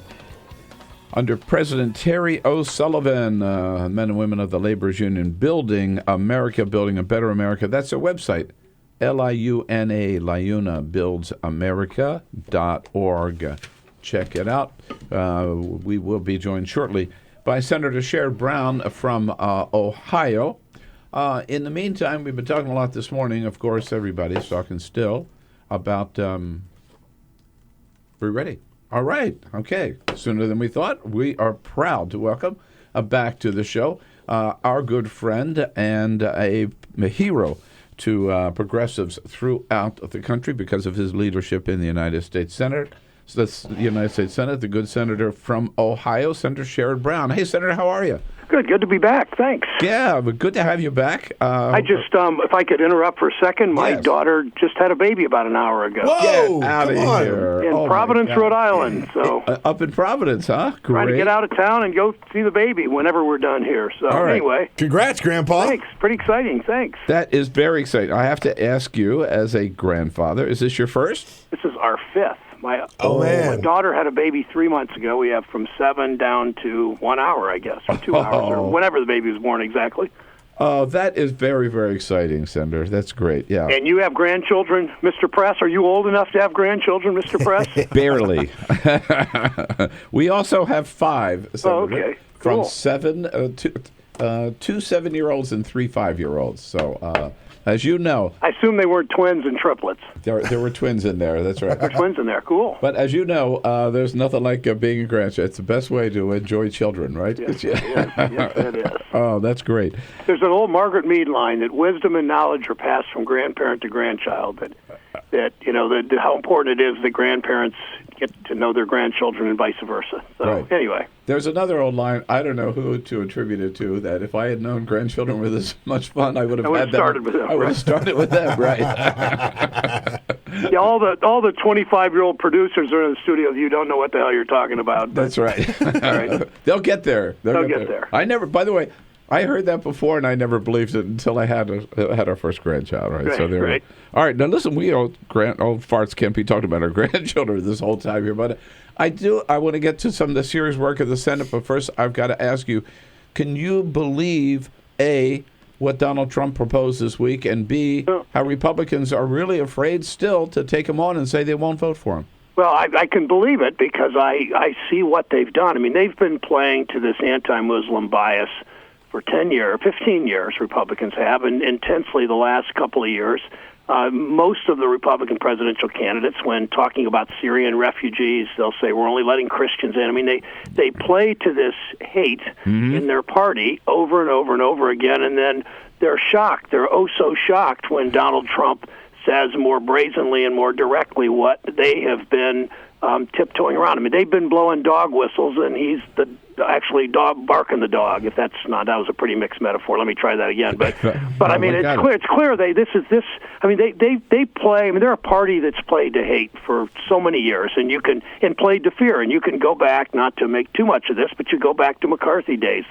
They play to fear of communism. They play to fear of immigrants. They play to fear of African Americans living in their neighborhood. They play to fears of terrorism. That some of these fears are obviously real. But the way they played to them is what ends up with statements like Donald Trump. Yeah, they built the platform on which he's running. There's no doubt about it. Yeah, that's a good way to say it. How come I didn't say it that way? They built the platform on which he's running. That would have been a better answer.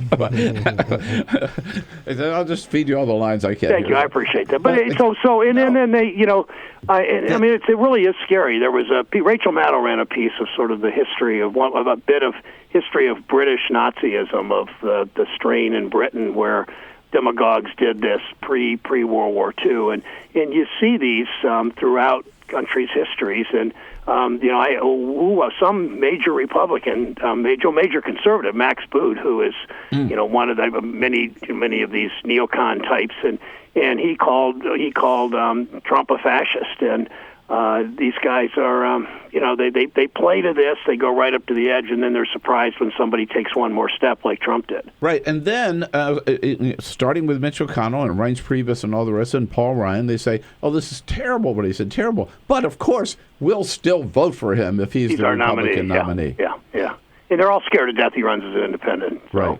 But they created this guy. I must say, the only one, Senator, who has shown any backbone is your colleague Lindsey Graham, who said, I don't care if he runs as a third-party candidate. I'd rather lose with somebody else than win with him. Yeah, that's right, exactly right. Graham's got guts. Graham is a principled guy, and I mean he's too out there in my mind on military issues, but he's been pretty good on China trade. He's been pretty good on a number of issues. He stuck his neck out on immigration. It's one reason he's probably not getting traction in the presidential race. But he has said things about Trump that most of the rest of these sort of gutless wonders won't do. Yeah. Now, and this all comes, of course, we're talking to Senator Sherrod Brown from Ohio.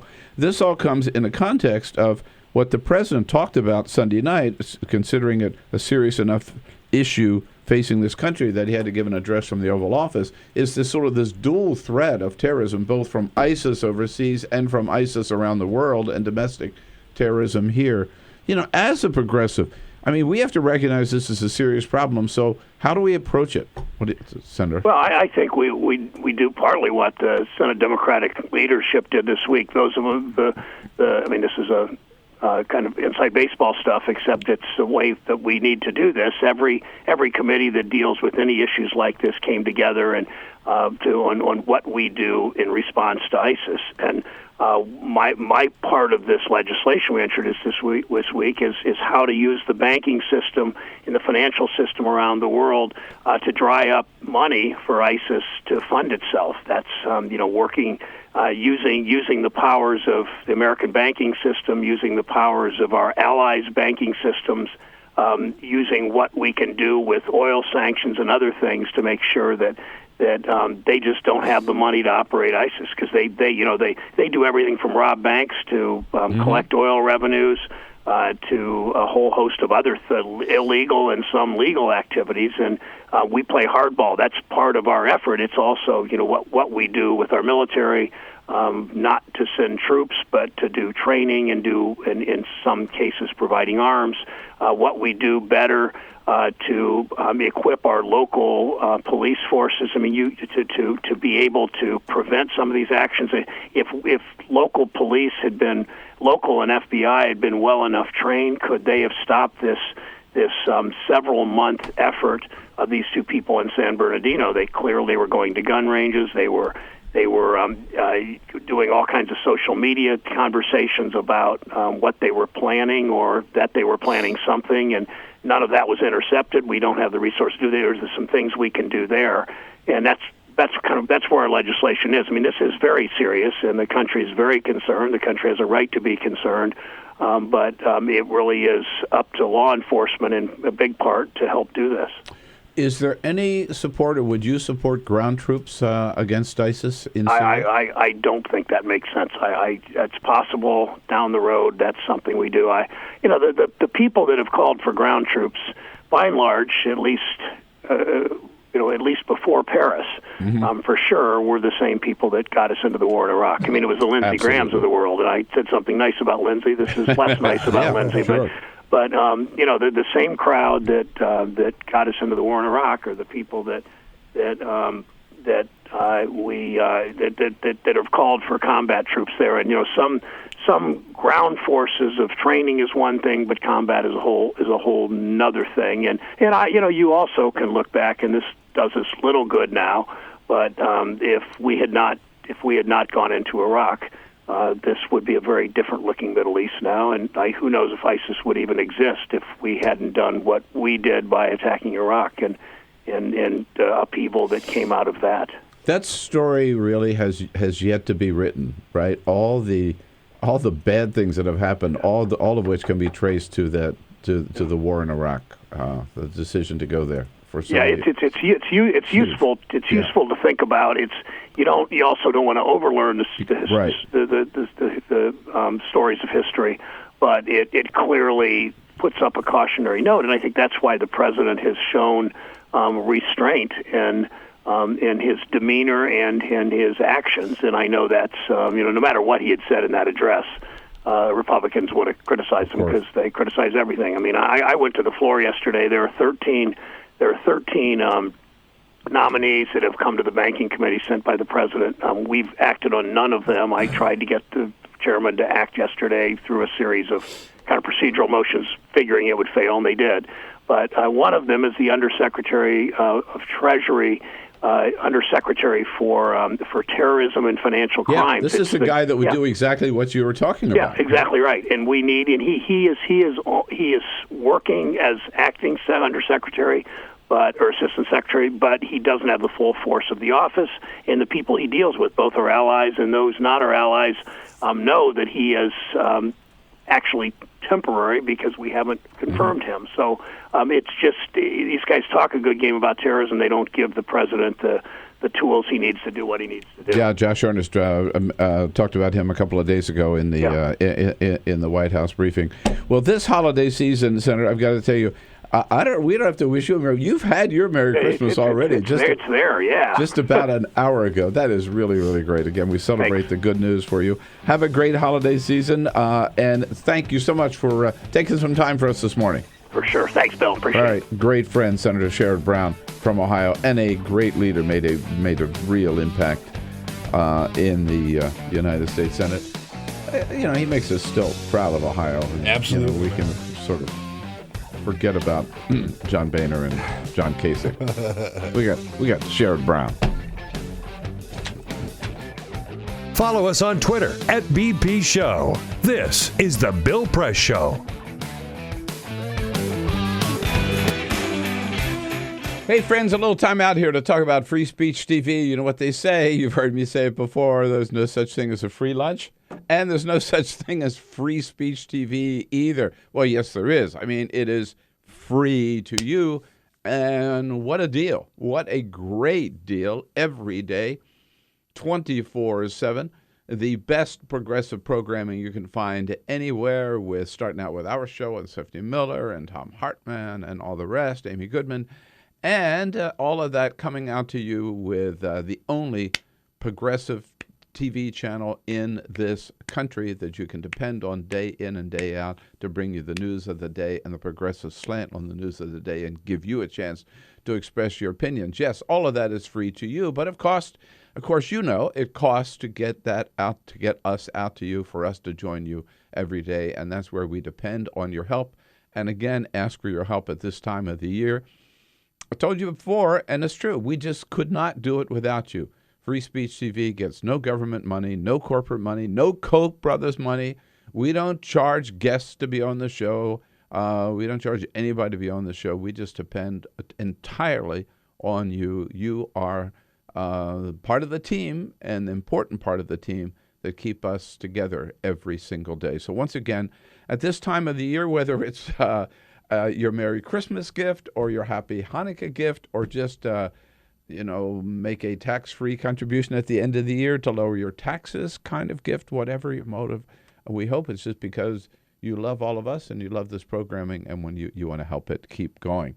As a little incentive for you to dig in and help us with this December pledge drive, we want to suggest that for $30, you will get a Bill Press Show Eco Journal and pen set. We'll send out to you.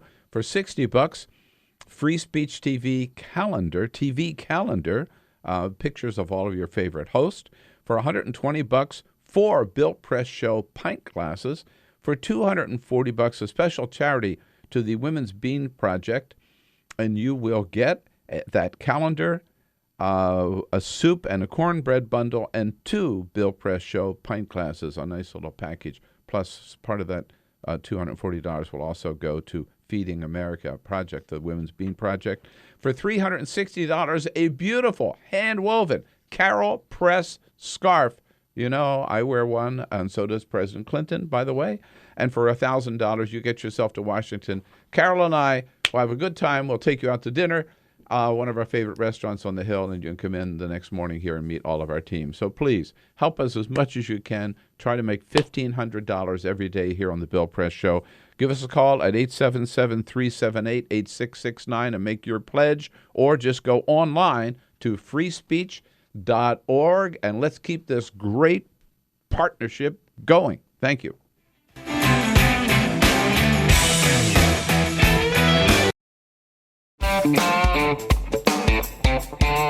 The most valuable morning radio show, according to The Nation magazine. This is the Bill Press Show.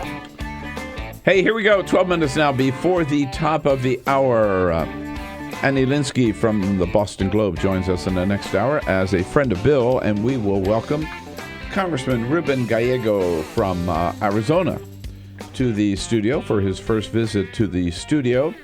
I don't want you to think that this all this media attention has gone to Donald Trump's head. No. Right? No. No. Who would possibly think that? But he did announce this morning, it just broke during the break here over the wires, that he has decided, he's announcing, he says, I have decided to postpone my trip to Israel and to schedule my meeting with Prime Minister Netanyahu at a later date after I become President of the United States.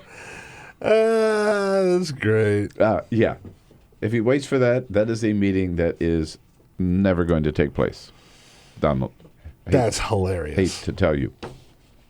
You heard our conversation with Senator Sherrod Brown, and before that, our conversation with Lisa Gilbert from Public Citizen about campaign finance reform. Jason calling here from Washington, D.C. Hi, Jason. What do you say? Hey, guys. A lot of this campaign reform is really a joke in the big scheme of things, because unless you can put your product on the shelf, it doesn't matter how much you're spending. My example would be the Republicans and Democrats control the system like Coke and Pepsi does. So if you're an independent, a third-party candidate, you're on enough ballots and enough states to get into the win the presidency. The debate schedules are set up so that you have to be polling 15%. And it's a big sham. It's been specifically designed by the Republicans and Democrats to prevent any dialogue from reaching the American public. Bingo. I couldn't agree more on the debate schedule. Absolutely. And I would go further, Jason. And in this case, this year, the Republican and the Democratic National Committees have ceded their authority to the and their power to the networks, and let the networks decide who's in the debates and who's not.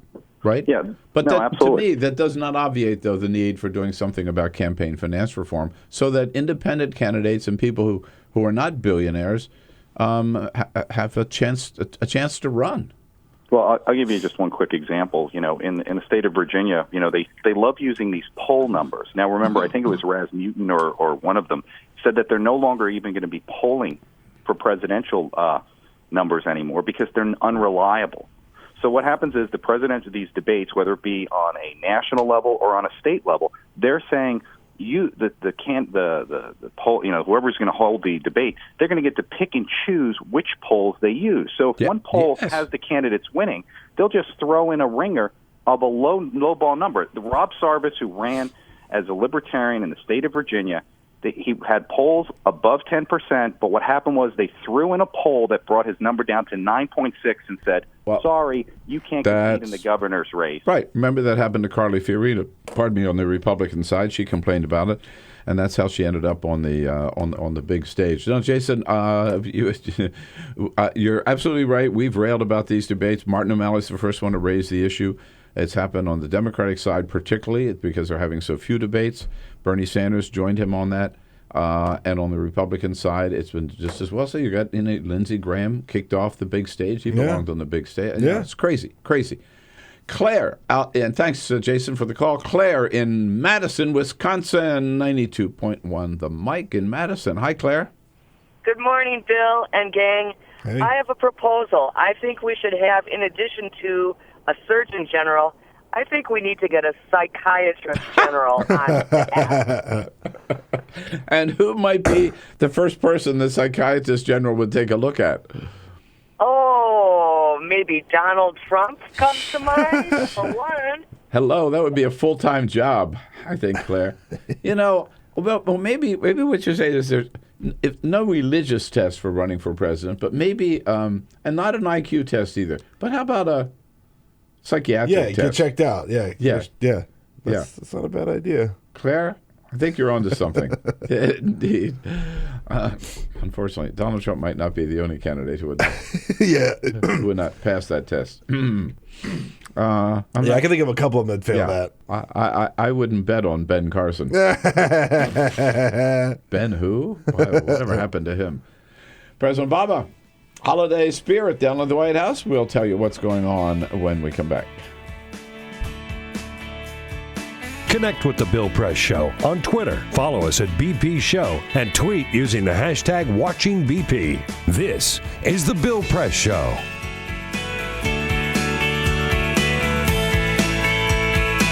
Hey, here we go, friends and neighbors. A little time out here to talk about this Free Speech TV pledge drive. It's our December pledge drive. Your last chance to help free speech and to take advantage of the tax deduction before the end of the year. heading into the weekend. We encourage you to not to wait any longer, to take advantage of this opportunity to show your support for free speech right now. As I mentioned the other day, no more Mr. Nice Guy just telling you how much we love you and how much we know you love us, and therefore you're going to help us. No. I told you I was going to get a little tougher. In fact, they came out and said, come on, make your pledge, damn it. And guess what? It worked. We had the biggest day we had so far just because I used the damn it phrase. So let's try it again, all right? Let's be a little tougher. Stop farting around. Yeah, come on, get off your ass and make your pledge, damn it, and do it today. We need your help. Seriously, look, we wouldn't even be doing this pledge drive. We wouldn't even be asking for your help if it weren't important. You know about Free Speech TV. It is such a rare national treasure, and I'm so proud to be part of it. It is the only independent, the only progressive, the only totally freewheeling, the only non-corporate media out there on television that you can enjoy 24/7 with such great hosts and great information and great opportunity to get your voices out there. And if that's what you want and that's what you appreciate, then please show your appreciation by helping us as much as you can. Any pledge is valuable. Any pledge we appreciate. Any pledge keeps us going. We just ask you to be as generous as you can. And you do your share. We'll do our share by sending you some wonderful little gifts to accompany your pledge. If you can just help us with $30, a pledge for $30, we'll send you a Bill Press Show Eco Journal and pen set. For $60, that's $5 a month. Come on, a Free Speech TV calendar with a photograph for every month of one of your favorite Free Speech TV hosts, including yours truly. $120, $10 a month for Bill Press Show pint glasses. You can sip while you watch. For $240, a little package put together for the Women's Bean Project, a contribution to that great project, a little can of soup and a bundle of cornbread, and 2 of those Bill Press Show pint glasses. For $360, a Carol Press scarf like this one that's just $30 a month. Some of you have already done this. I've heard from some of you, and so excited to get a Carol Press scarf for that $360 pledge. For $1,000, you get yourself to Washington early in 2016. Carol and I will take you out to dinner and come on in the next morning and meet our whole team here. Make your pledge today, again, as generously as you can to 877-378-8669, or go online to freespeech.org. Again, thank you for your help. Happy holidays.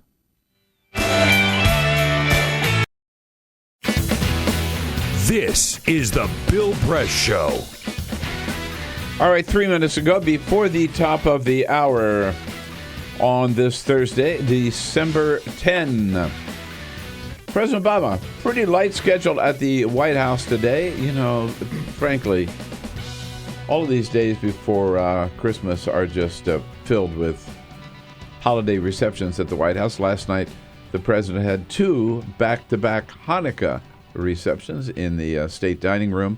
Today, there'll be at least 1, maybe 2 Christmas parties in the on the state level, state floor of the White House.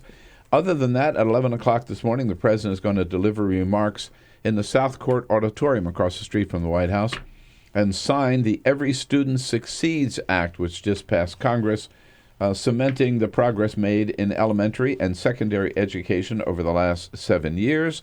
And then we have our briefing with Josh Earnest at 12:30 today.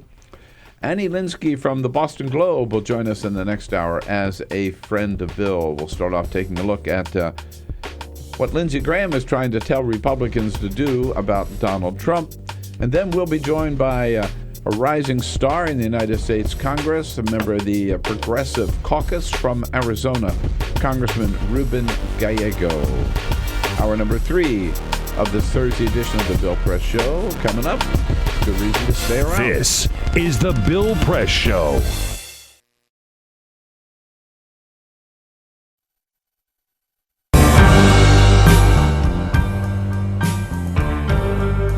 I'm a Piston fan.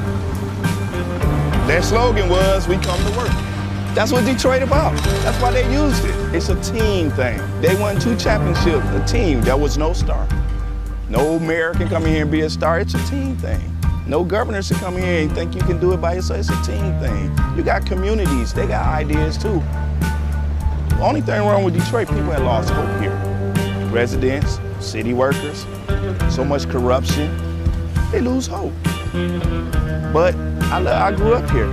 I love this city. I think it can come back.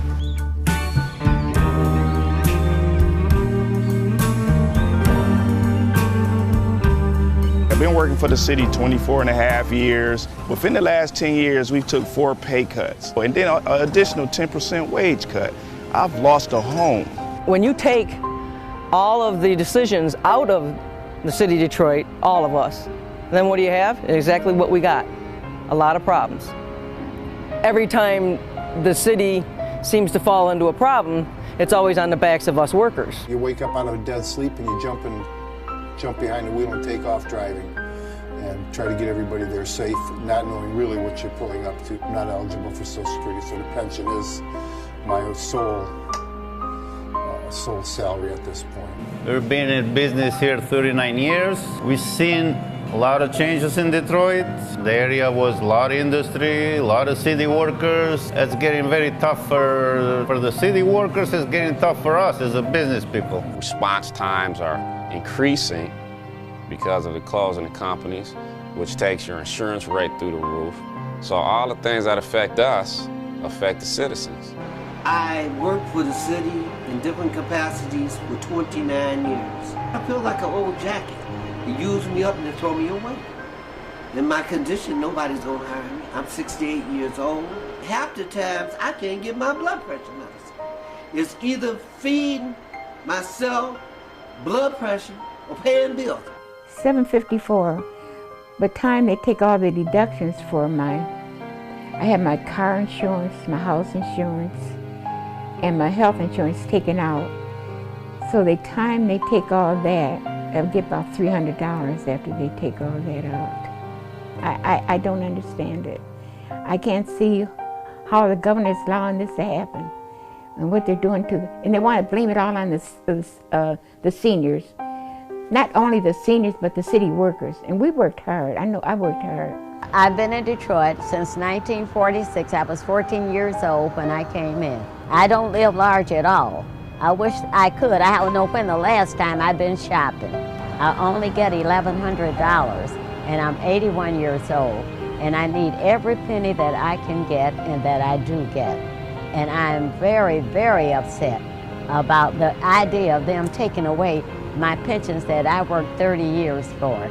I think it's terrible that they talk about Detroit like they do, because Detroit has been very good to me. I have a lot of city workers coming in with their uniforms on, Detroit Water Department, Police Department, Fire Department. I get a lot of people, the Border Patrol come in. So if I lose that customer base, I'm going to be in a position where I might have to close down. If they take away their pensions, if they start cutting jobs, it's going to cut into a large percentage of not only our business, but other businesses that are in the city of Detroit. We're here. We've been here for 26 years. We're still trying to do business in the city. Detroiters are survivors. They tough. They adapt. But only can do so much when your politicians are ahead of you and we're not on the same team. We're not going to let Detroit be erased, bulldozed to where. We're going to fight to the bitter end. Detroit going to survive.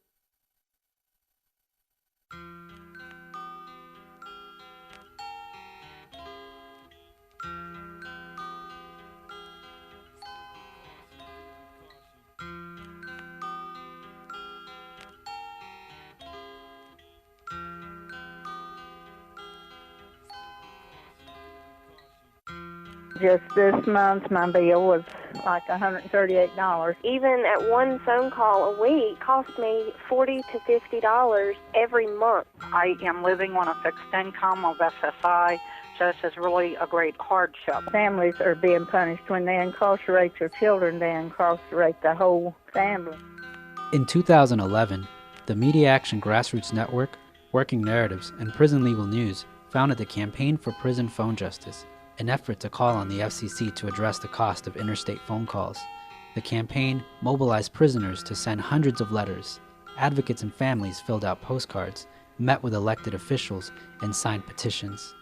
Partnerships were formed across the political spectrum and with groups in the criminal justice, civil rights, and public interest community. The film distribution company Participant Media and director Ava DuVernay joined the fight through a social action campaign tied to the release of the feature film Middle of Nowhere. In an effort to push the FCC to act, the campaign hosted a historic rally outside of the Federal Communications Commission where for the first time, families of prisoners, elected officials, civil rights and faith leaders came together to call for an end to predatory phone rates. We're all held captive when predatory phone companies gouge our families. My son has been incarcerated now for over 10 years, and my husband estimates that in the time we spent over $25,000 on prison phone calls. My hero's not yours, you probably arrested them. Your schools probably neglected them.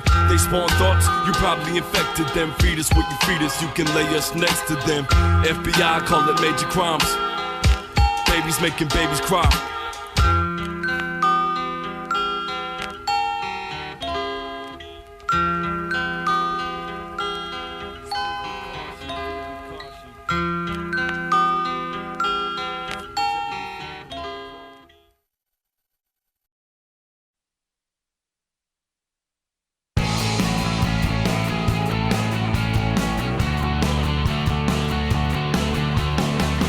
Broadcasting around the nation, on your radio, on your TV, and online. This is the Bill Press Show. Donald Trump, official announcement. He has postponed his trip to Israel until he is president of the United States.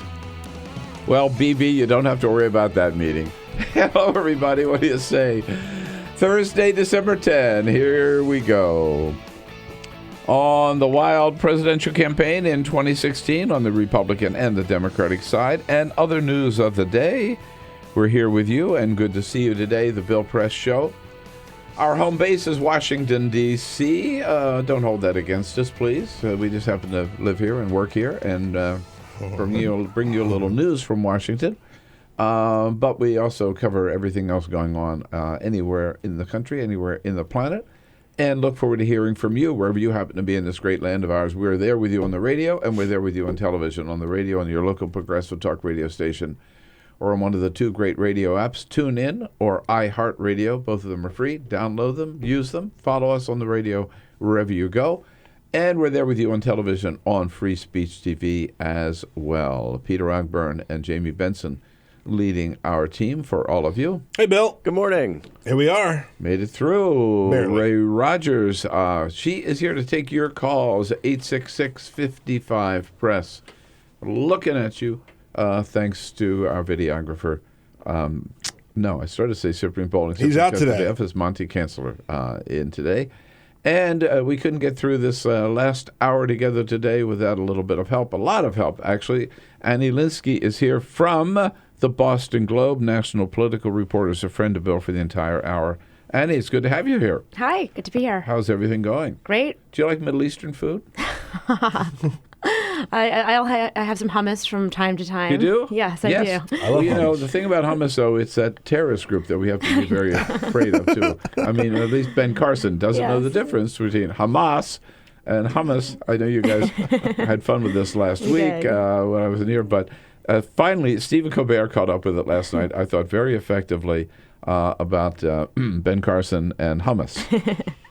Fatah and Hamas operate in a constant state of conflict. Hamas rules the Gaza Strip. Hamas does rule the Gaza Strip. That's for sure. Yes. And frankly, we all falafel about it.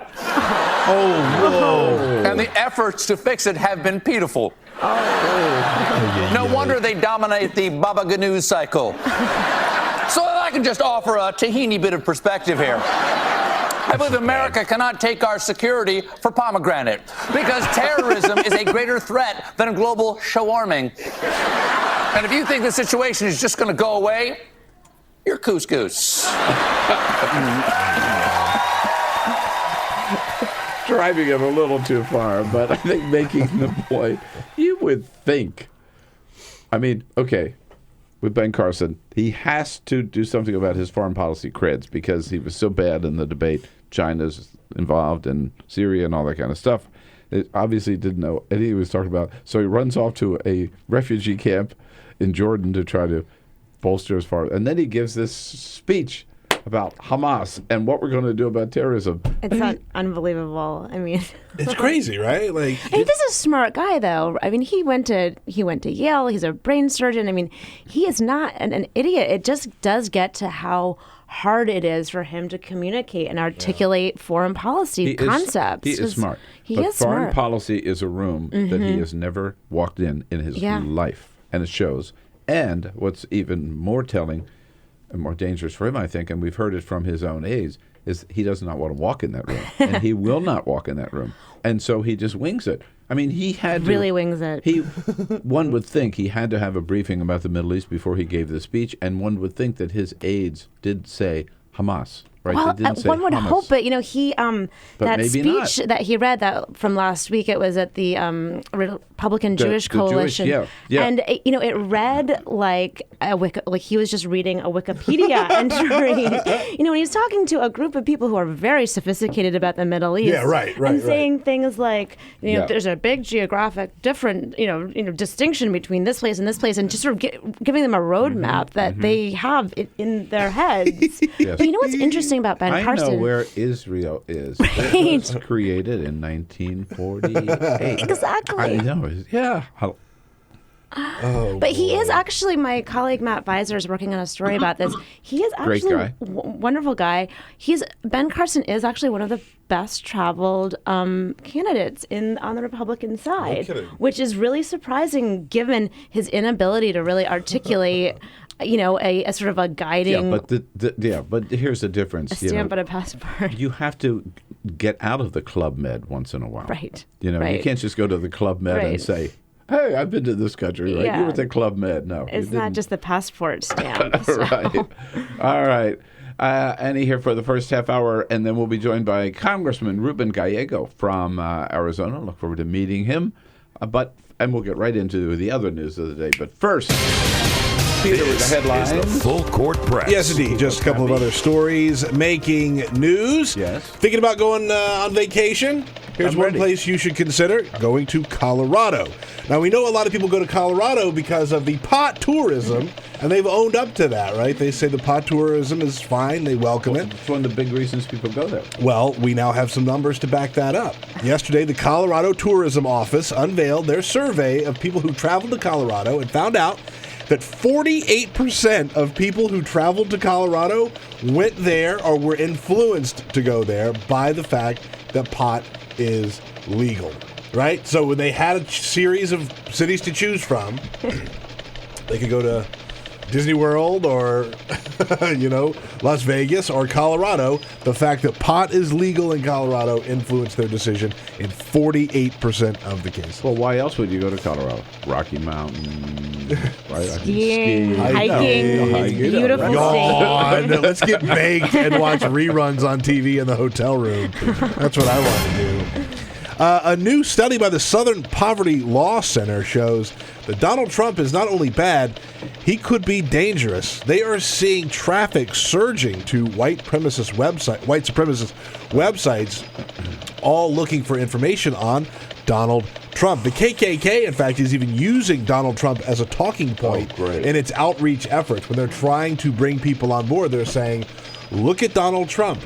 Look at how popular he is. He's on top of all of the polls, and this is how he feels about foreigners and people that aren't from the United States. So they are actually going full on and using Donald Trump in their recruiting materials. That's scary. It's terrifying, right? Yeah. Pretty terrifying. And we knew that this was coming, but it's the end of an era. January 2016 will be the final Playboy magazine that features nude centerfolds. They're going to go into their reporting and stuff like that. We knew it was coming, but we found out that Miss January 2016 is a young woman by the name of Christy Garrett, and the cover of the Playboy magazine will be Pamela Anderson, a woman who rose to prominence because of her appearances. And that's the last one? It'll be the last one that features nude models. Right. I'll tell you what, that'll be a collector's item. Yeah, I'm sure it will. Yeah. I'm sure it People will. always read it for the articles. It was always the journalism. I only ever read it for the articles. But, I mean, it's worth pointing out that Playboy has some very, very good writing. No, it does. Really it does. And it has over the years. Yeah. Right. Not known for that, though. Yes, indeed. Thank you, I'm Peter. going to keep saying that. It may or may not be true. I don't know. So, gosh, where to start? We have to start with at least your take on how Donald Trump has totally upset the Republican apple cart. Yeah. I mean, one of the things that I've been talking to a lot of Republican strategists about this, one of the things that's really interesting that they keep on saying is that Trump has sort of blocked the scrutiny that other candidates tend to get. And there is a worry. I mean, I think people still believe that he's not going to be the nominee. But in the past, like we all remember last cycle that everybody had their week in the sun. And so they, Bachmann had a week in the sun and she collapsed under that. Herman Cain did. And so even Rick Santorum. Rick Santorum did. Yeah. And so, but they had that scrutiny before kind of going into a general election phase. And there is a concern that Republicans have that lower tier candidates aren't getting that scrutiny and aren't getting kind of that media scrub, and they could end up still with a candidate who has been unvetted through this primary process because Trump has just taken up so much oxygen. I mean, it's just suffocating, really. Right. So the response of the Republican National Committee yesterday, in light of the outrageous things proposal that Trump made, their response yesterday was to basically plead with him not to break his pledge and run as an independent candidate. That's really what they're afraid of, isn't it? I mean, I don't know that that's a monolithic view, though. I mean, in talking to people... They put out that statement yesterday, basically. They did. No, they did. But when you talk to... I think there is not a consensus behind that view. I mean, there are Republicans who have not spoken publicly about this yet, but are saying, if the choice is, if he's the nominee, they could lose the Senate and the House. So then you're you're losing the White House either way, but with Trump as your nominee, you lose the Senate and the House, potentially the House. Right. And it's kind of like, do you want to destroy the party with this guy? And more, if you really probe some of the top Republican thinkers and say, look, is it, you lose the White House either way here. What else do you want to lose? I cannot imagine the Republican Party actually getting behind him if he were somehow the nominee. Well, that's an excellent point. And Lindsey Graham made that point, too, saying, I would rather lose with somebody else than try to win with Donald Trump. And Lindsey said, if it means we lose the 2016 election, so be it. Right. But at least you stand for something. At least you have some values. And at least you hold on to the Congress, Maybe that's right. That way you could maybe hold on to the Congress. With Trump, you would lose everything. Yeah, it's just, you look at those competitive Senate races, and it is just, I was talking to the head of the the Ohio Republican Party.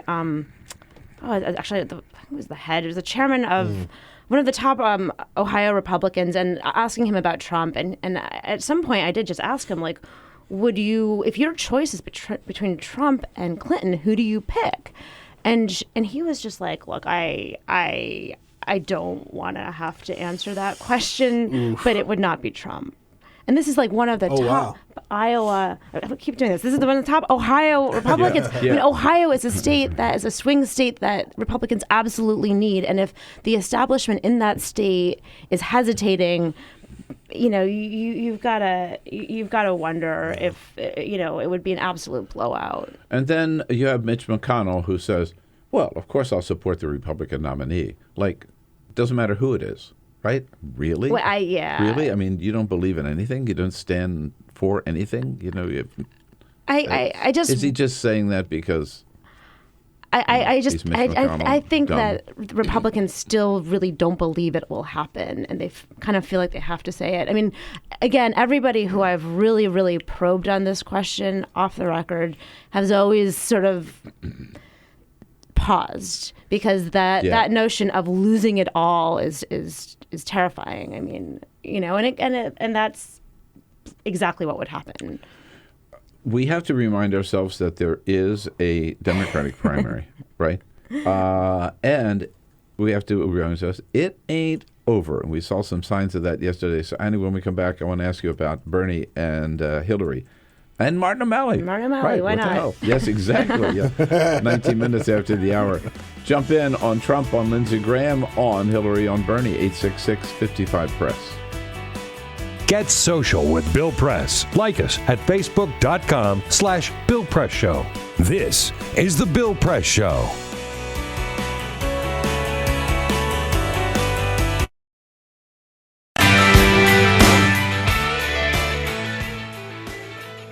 Okay, friends and neighbors, here we go. Second week of our December pledge drive for Free Speech TV, and we really, really, really need your help.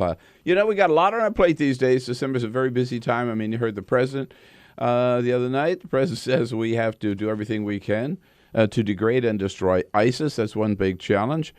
We've got to do everything we can to make guns not so easily accessible in this country. That's another big challenge. We've got to get all of our holiday shopping done. Oh, my God. And we've got to save Free Speech TV. That's another big challenge for December. That's why we're turning to you. And let's just get that one out of the way right now. Make your pledge today and do your bit to keep Free Speech TV going. We've got a great, great partnership. I tell you that all the time. I love being part of it. We, Stephanie and Tom and I and Amy Goodman, everybody else, we bring you all the best programming, the best guests, the best commentary that we can every single day. And you help us stay on the air by making your pledges whenever we turn to you as generously as you can, and keep that. So let's keep that great partnership going. The only full-time progressive television channel in the nation today. The only free, independent, freewheeling, totally uncensored programming coming to you every day. We know you appreciate that, but we couldn't do it without you. No corporate money, no government money. You are the blood and soul of Free Speech TV. So we ask you again to dig in as generously as you can. Every single pledge, no matter how large, no matter how small, is deeply appreciated by all of us. I'll give you some idea of what you might think about for $30. Pledge of $30, we'll send you a Bill Press Show Eco Journal and a pen set. For $60, that pledge, $5 a month, a Free Speech TV calendar with pictures of all your favorite hosts on it. For $120 pledge, $10 a month, 4 Bill Press Show pint glasses. For $240, $20 a month. A great little package supporting the Women's Bean Project, which includes a contribution to them, plus a can of soup, a bundle of cornbread for you, and 2 of those Bill Press Show pint glasses. $30 a month pledge, $360, a beautiful hand-woven, one-of-a-kind Carol Press scarf for this winter. And for $1,000, if you can afford that, get yourself to Washington. Carol and I will take you out to dinner, and we'll bring you in the next morning to meet the whole show here. We'll even get some donuts in from District Donuts and have a big party. Make your pledge today. Please go to 877-378-8669 or just go online to freespeech.org. Free Speech TV, great partnership. Let's keep it going. Make your pledge today, and thank you.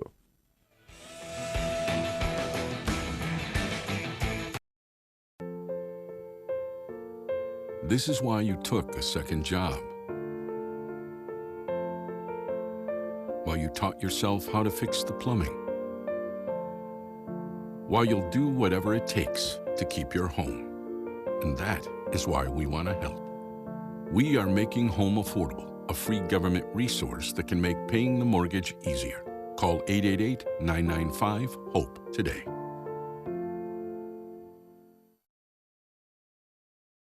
The average text takes your eyes off the road for nearly 5 seconds. At highway speeds, that's enough time to travel the length of a football field. Stop the texts. Stop the wrecks.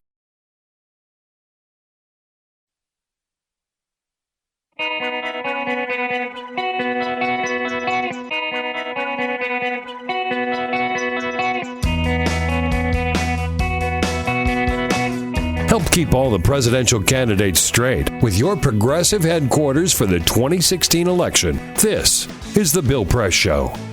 All right, at 24 minutes after the hour, Congressman Ruben Gallego from Arizona here in studio with us in the next half hour with me and our friend Bill here for the hour, Annie Lindsey, national political reporter for the Boston Globe. I haven't seen Spotlight yet, but I really want to. Oh, my God. It's so good. Yeah, really good. It's such a good movie. Heard great things about it. Right? Really good. Makes it's us really all good. proud. Makes you proud. It does. To be part it does. of it. That's a big deal. Yeah. The movie about the Boston Globe's uncovering the priest pedophile scandal a few years ago and how they went about it. So sort of like the Washington Post and Watergate. Yeah, right? It's very similar. I mean, the amount of pressure that was borne down on those reporters and editors going after the Catholic Church in Boston. Yeah. In Boston, you know, right. It was amazing. So to see that story told was really great. All right, so the last poll out of New Hampshire came out yesterday. Bernie Sanders up 10 points over Hillary Clinton, 50 for Bernie, 40 for Hillary Clinton. It ain't over, huh? Certainly not in New Hampshire. I mean, he's doing very well there. Now, Hillary's campaign, of course, minimizes that by saying, look, this is he's from a bordering state. You know, Bernie Sanders comes from Vermont. There's a long history of bordering state candidates doing well. And the pushback to that is New Hampshire and Vermont, they are next to each other, but they do not share a media market. I mean, that border state argument usually refers it's to the Boston Massachusetts. media Exactly market, right. Isn't it? Yeah. Exactly right. Mm-hmm. So it's not, it really isn't so much that people in New Hampshire know Bernie Sanders because he's on the radio every day and he's on TV every day. I mean, so there's something else going on there, I believe. But I mean, the bottom line is that's going to be the national narrative if that's the only state he wins, and he needs to do well. I mean, in fact, I think he needs to win Iowa in order to really turn this around. So what does Iowa look like? What's the latest? She's last I saw, she's ahead, but he is gaining, or my sense he's on back these in polls. Iowa, I know, on his schedule. He's gonna be weekend. spending a lot of time there. It makes a lot of sense you're gonna see him in Des Moines a lot, touching down, but. Look, the polling there, I think, is very difficult because of the way the caucuses work. And I'm not sure, I hadn't fully understood this until you have seen it a number of times, but you're not just going there to punt when you do a caucus. You're not just punching a ballot. You got to spend your entire you got to hang evening around and line up and all that. And so right. you think there's a big snowstorm out there? His supporters are much more enthusiastic than Hillary Clinton's are. Polls show, and his supporters are going to go out and wade through a snowstorm, and they're going to stick around. I mean, these are people who are very dedicated. So I think the polling is a little harder out there. People that I've talked to say, okay, all right, well, we admit that he might win Iowa. He probably will win New Hampshire. Mm-hmm. But then it's South Carolina, and from then on, forget Bernie. I mean, I don't know. That is what you hear, but you've got to imagine if Hillary Clinton wins the first two states, that means the game changes. You mean if Bernie wins? I'm sorry, gosh. If Hillary loses those two and Bernie Sanders wins, I think there's going to be a full scale just change in how in the Democratic Party, and you're going to see the Democratic establishment sort of panicking on the level that the Republicans are panicking on right now. Yeah, you win those first two states. I mean, that means something, and people are going to start looking at him. It's Iowa and New Hampshire where people really focus, and then after that, the other states begin to look. So, and let's not forget to at least give mention to Governor Martin O'Malley, who is he makes a lot of sense. He's a wonderful guy. He has put some great ideas out there. The strongest probably in response to Donald Trump of any candidate, Republican or Democrat. Good for Martin O'Malley. We'll be back with Congressman Ruben Gallego from Arizona. This is the Bill Press Show.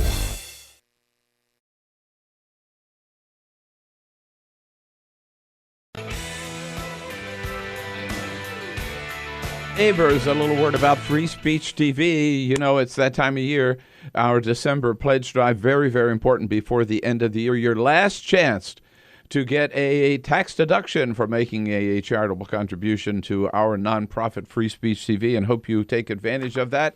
Come on, how much do you love us? Show me today. Let's make that $1,500 goal that we've got today. At least 15 of you with a pledge of $100 will put us over the top. And you know, I got to tell you, we've been doing this now a couple of years now. It's the same with every pledge drive. I always start out really nice, you know, we love you, you love us, show us how much you love us, give us a contribution, help keep Free Speech TV on the air. And you know what? It never works. Same thing, we're off to a slow start again. It seems like the only way that we can get you guys to respond is we get a little testy here. I mean, come on, people, damn it. Show us how much you love us. Look, remember, Free Speech TV is built on this whole principle. It's something never seen before in the American media, okay? I mean, people who founded Free Speech TV figured, okay, if it's really true that you don't like the corporate media, and none of us do, all right, then we'll do something different, right? We won't take any government money, won't take any corporate money, won't take any Koch brothers money. And if you really like that, you will respond by digging in and keeping free speech on the air. So this is something, again, totally new, totally independent, and that's why we can be as progressive as we are 24/7, all of us on Free Speech TV. So you either like that plan, you like that principle, you like that approach, or you don't. And if you do, again, please show it by digging in and making a big a pledge as you can to keep free speech going, keep it on the air. It is so important. We depend entirely on you, and we'll help you with a little prompt maybe to make that pledge today. If you can help us with just $30 a year, we'll give you send you a Bill Press Show Eco Journal and pen set. For $60 a year, this is $5 a month. A Free Speech TV calendar, pictures of all your favorite hosts on it. $120 pledge, $10 a month. A Bill Press Show, 4 Bill Press Show pint glasses. For $240, something very special, a little bundle put together by the Women's Bean Project, including a contribution to the Bean Project, can of soup, and a little bundle of cornbread, and 2 of those Bill Press Show pint glasses. For $360, a great, great gift for yourself or someone you love, a hand-woven scarf by my wife, Carol Press. And again, for $1,000, the big prize, you get yourself to Washington. You and a guest, Carol and I will take you out to dinner at our treat, and we'll bring you into studio to meet the whole team the next morning. Please help as much as you can. We really, really need it. And do it today. Take advantage of this end-of-the-year opportunity to get your taxes down a little bit by helping Free Speech TV. You know how to do it. Call 877-378-8669 or go to freespeech.org. Make your pledge today as generously as you can, and thank you.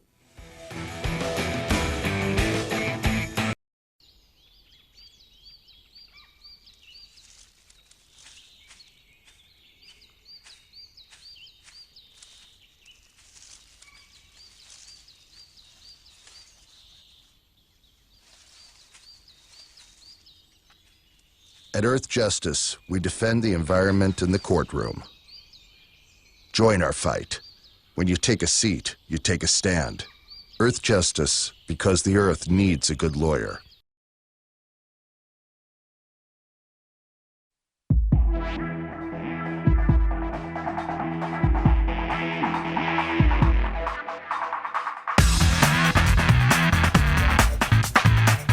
The most valuable morning radio show, according to The Nation magazine. This is The Bill Press Show.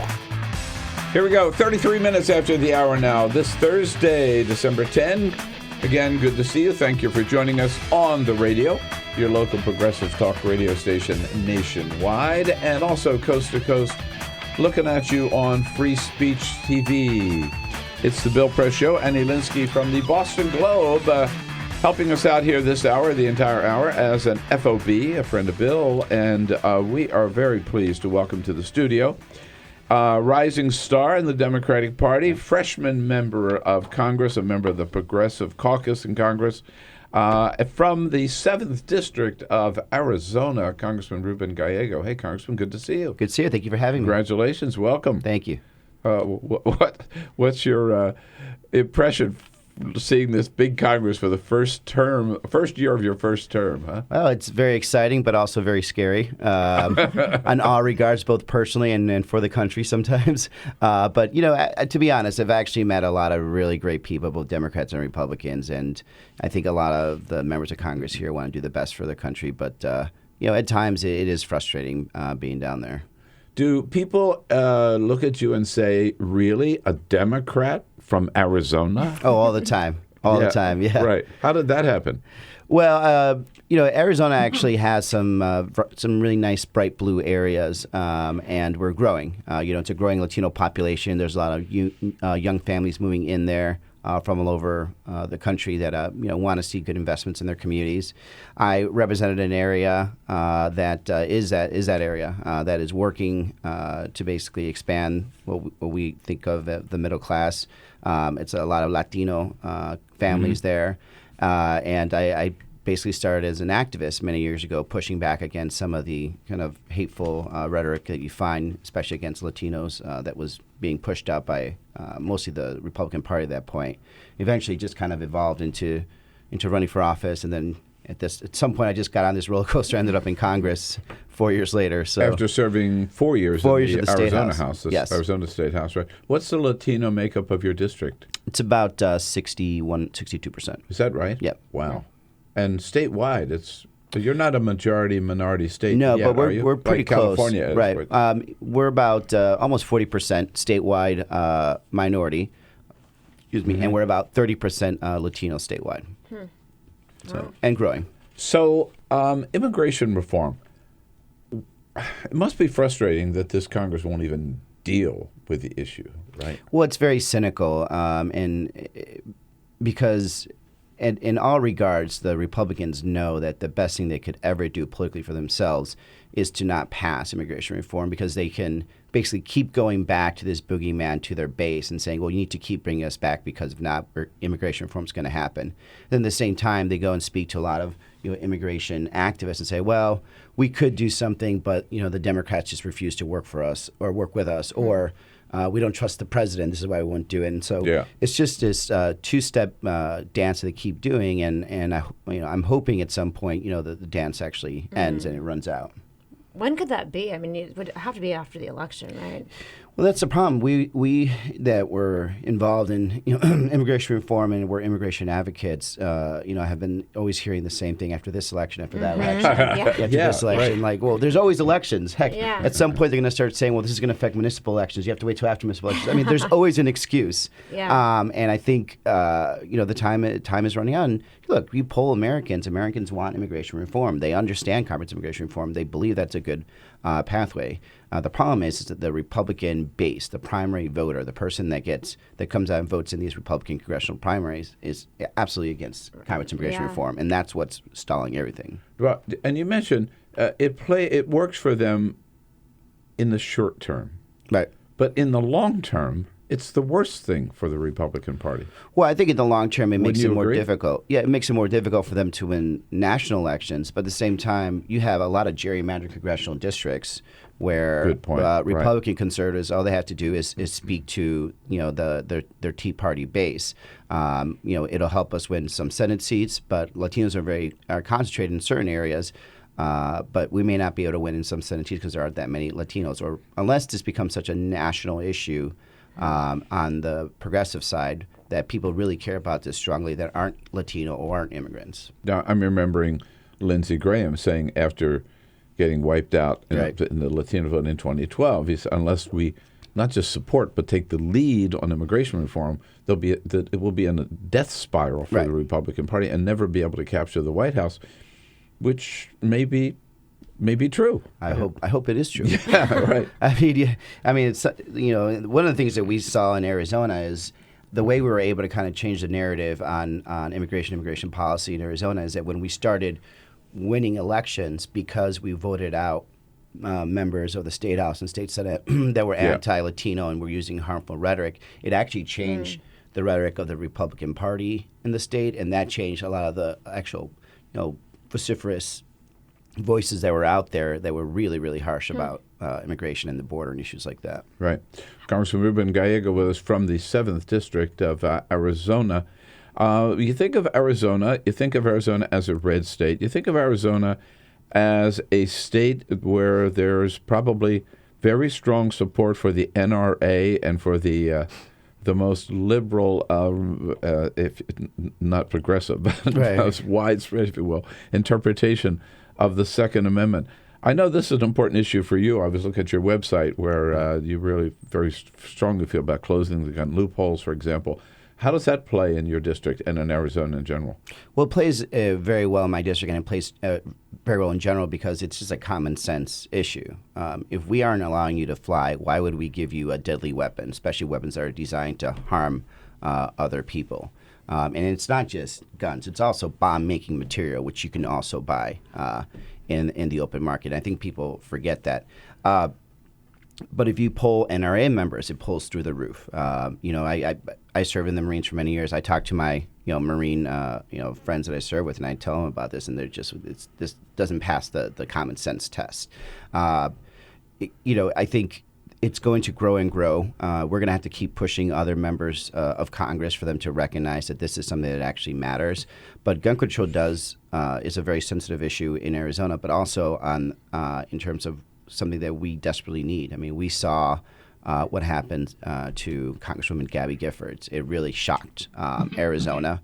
But just much like everywhere else in this nation, we heard these calls and moments of silence, and then the Republican legislature of Arizona just continued to open up and create more ways for people to get weapons instead of trying to find logical gun control. Do you find voters motivated to vote on this issue? I mean, that seems to be the problem, that people will have these moments of silence, but it seems to be the problem for advocates who want to get something done. That the bottom line is the pro-Second Amendment people are much more motivated to vote. Yeah, I think what I've seen is for those that can make it an issue, have the funds to do it, they can win on this issue, and they can actually, effectively have a pro-gun control message.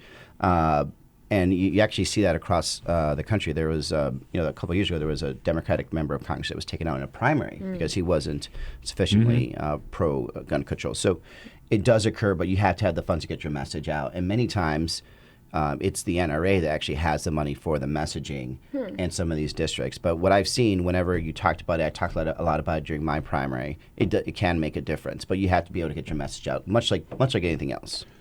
If I recall correctly, even your senior senator supports closing the loophole for, I don't know about the no-fly, I would guess that he supports that, but for gun shows and online sales. Well, he doesn't support the closing the loophole for the no-fly list. Really? Yeah. Again. He's got a primary, right? He's got a primary, and he's got a primary, and he's worried about winning that primary. McCain? Yeah. Someone to the right of McCain.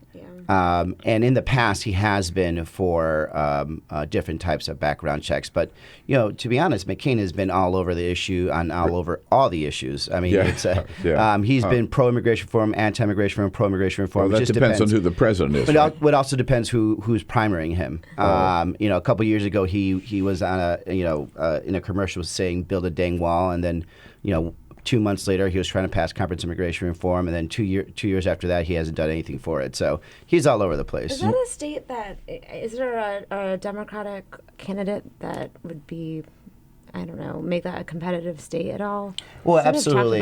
Well, I mean, you have Richard Carmona in 2012 that came within 3 points of Senator Flake, and that was a very, very hard year in Arizona. Mitt Romney was running the top of the ticket.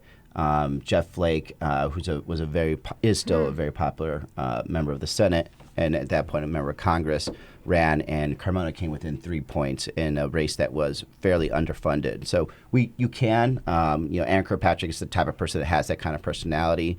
She's, a true Western woman from, born and raised in Arizona, speaks fluent Navajo. I don't even know how that happened. Wow.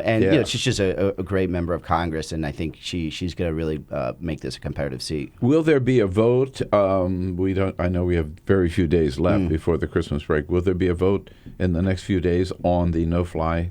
There's been several attempts at votes already, and we've been blocked repeatedly by the Republican Party from even bringing this up to a debate. Last night, they ruled some of our amendments were not germane, which is ridiculous because this Republican caucus will find almost anything to be germane.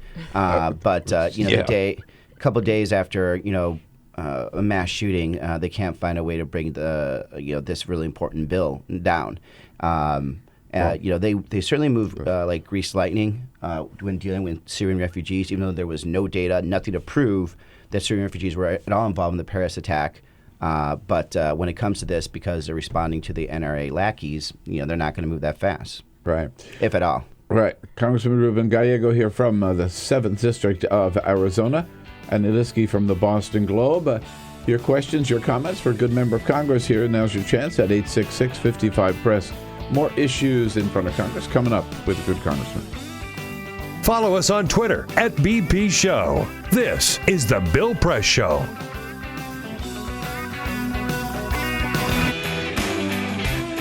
Hey, friends, a little time out here to talk about Free Speech TV. You know what they say. You've heard me say it before. There's no such thing as a free lunch, and there's no such thing as Free Speech TV either. Well, yes, there is. I mean, it is free to you, and what a deal. What a great deal every day, 24/7.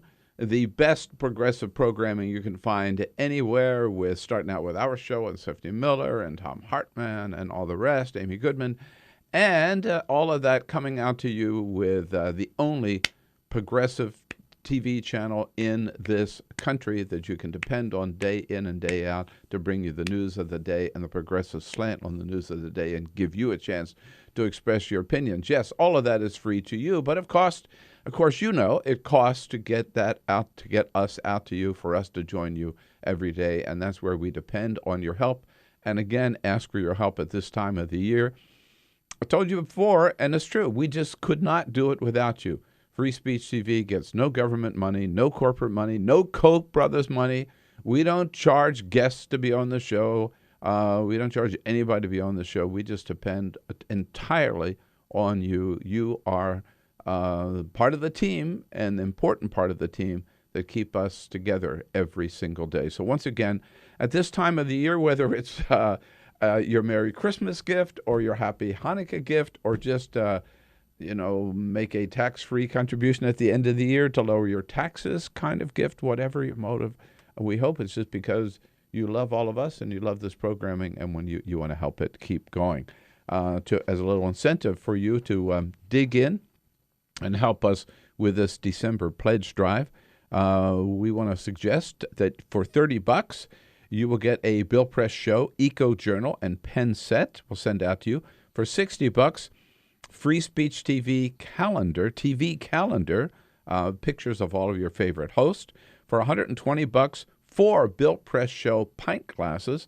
For $240, a special charity to the Women's Bean Project, and you will get that calendar, a soup and a cornbread bundle, and 2 Bill Press Show pint glasses, a nice little package. Plus, part of that $240 will also go to Feeding America Project, the Women's Bean Project. For $360, a beautiful hand-woven Carol Press scarf.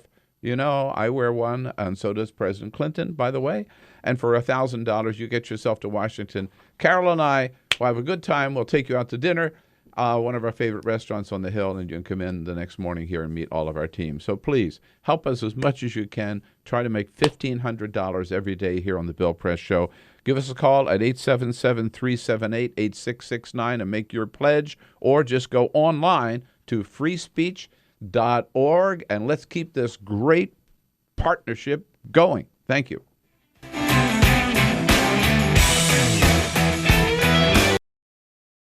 Streaming live video right now at youtube.com/TawkrTV. That's TAWKR-TV. This is The Bill Press Show. All right, here we go at 12 minutes before the top of the hour, winding up here on a big Thursday, December 10, with Congressman Ruben Gallego from Arizona and Andy Lindsey here from the Boston Globe. Again, if you haven't seen it yet, the movie Spotlight spotlights the work of the Boston Globe, and well worth your time. Makes us proud to be in the field of journalism. It does. It really does. It's a fantastic movie. Yeah. What kind of support's Donald Trump getting in Arizona, Congressman? I mean, he's still polling in first place.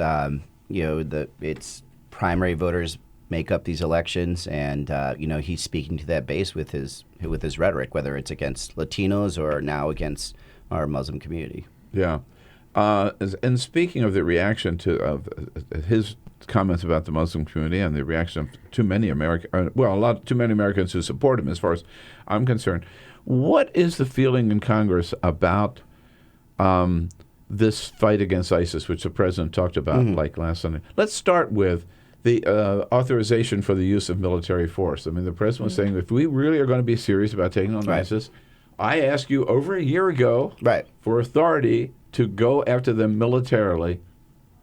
Well, and I think he's right, actually, on that. And I have certain, fears about going down that road, but I think it's very dangerous for us to be allowing this type of conflict going on using old authorizations and old justifications that are so widely interpreted that maybe the next president can use that to further involve us deeper into the Middle East than we want to, specifically with ground troops. And many of us in Congress, including some of us that are veterans, have said, we're willing to work with an AUMF, provided there's limitations on time and there's also limitations on use of ground troops versus the Republicans who say that they want no restrictions. And the last thing we want is another opportunity for us to get into that quagmire of the Middle East. And the thing that ISIS wants the most is to make this a fight between ISIS and the United States instead of the civilized world with our allies both in Europe as well as our Arab allies in the Middle East and Arab and non-Arab allies in the Middle East, fighting against these uncivilized people. And that's the biggest problem about Trump. He's making this an us versus them, and this is not what we want to do. We don't want to be fighting Islam. We don't want to be fighting Muslims around the world. That's what ISIS wants to do, and we shouldn't give them that opportunity. As Lindsey Graham has pointed out, he's playing right into their hands. But back to the AUMF, what gets me, I mean, on the one hand, the Republicans say, and I'm sure you've dealt with this, been frustrated by this, they say this president is abusing his executive authority and going too far, signing all these executive orders on immigration, for example, boom, boom, boom. But we don't care if he just totally unilaterally conducts a war in the Middle East. We are willing to let him do that without ever stepping up ourselves. And they won't even debate the AUMF. No, because within their own caucus there is no consensus about what exactly should be done. They just know that what they should do is attack the president. Do you think it's needed, though? I mean, do you think that the authority does exist for that? I think the authority exists, but I think it's also important for Congress to weigh in, and I think also it's your job. Right, it's our job. And I'm on the House Armed Services Committee, so we have oversight over this. But the other thing is, Again, we don't know who the next president is, so we don't know what their intentions are going to be when it comes to this conflict. And having an AUMF that we could point to that strictly limits what they're able to do and the time frame, one, makes them come back to Congress so they could explain what their goals are and justification is, and two, it stops this what is an unfortunate history of Congress giving away more and more power to the executive. Right. I mean, it doesn't have to be the AUMF that the president sent you, right? This is your chance to absolutely, yeah. We could define imagine it. It's exactly the way you want, and with the proper limitations on executive authority. Absolutely, but you just cannot get the Republicans to bring it up because they have no consensus. But again, all they know is how to attack the president instead of being part of constructive. Do you think the president has done a good job? I mean, there's on this issue. I mean, the Republicans have hammered him over and over again for the saying that ISIS was a JV team. Right. I mean, has he left a little bit of a vacuum there by misspeaking or? Well, I mean, I wouldn't worry about misspeaking. Just from my experience, dealing with in that area, it's actions that matter, not words. I think not taking ISIS as serious as he should have in the beginning. And he's admit that, and his staff has admitted that was the bigger mistake. Also, I think a lot of us just did not recognize how weak the Iraqi government was and the Iraqi army was. I mean, I used to patrol with Iraqi soldiers in Al-Anbar, and the Iraqi soldiers I saw and fought with were very brave men. I never would imagine that was the Iraqi army that would flee when ISIS was coming through. Now, to their credit, they're turning around. They've already taken about 60% of Ramadi. They're taking back towns, but it's unfortunate that this happened. But a lot of it's because of internal corruption in the Iraqi government. Congressman, it's good to have you here today. Thank you. It's great to have you in the United States Congress. Thank you. And first of many years in the Congress, serving the people of Arizona and the people of the United States. Thank you so much. Thank you. Great to see you. I'll be right back, wrap things up. And Annie, thank you for being here for the entire as a friend of Bill. Okay, Annie Lindsey. Boston Globe, bostonglobe.com. On your radio, on TV, and online. This is The Bill Press Show.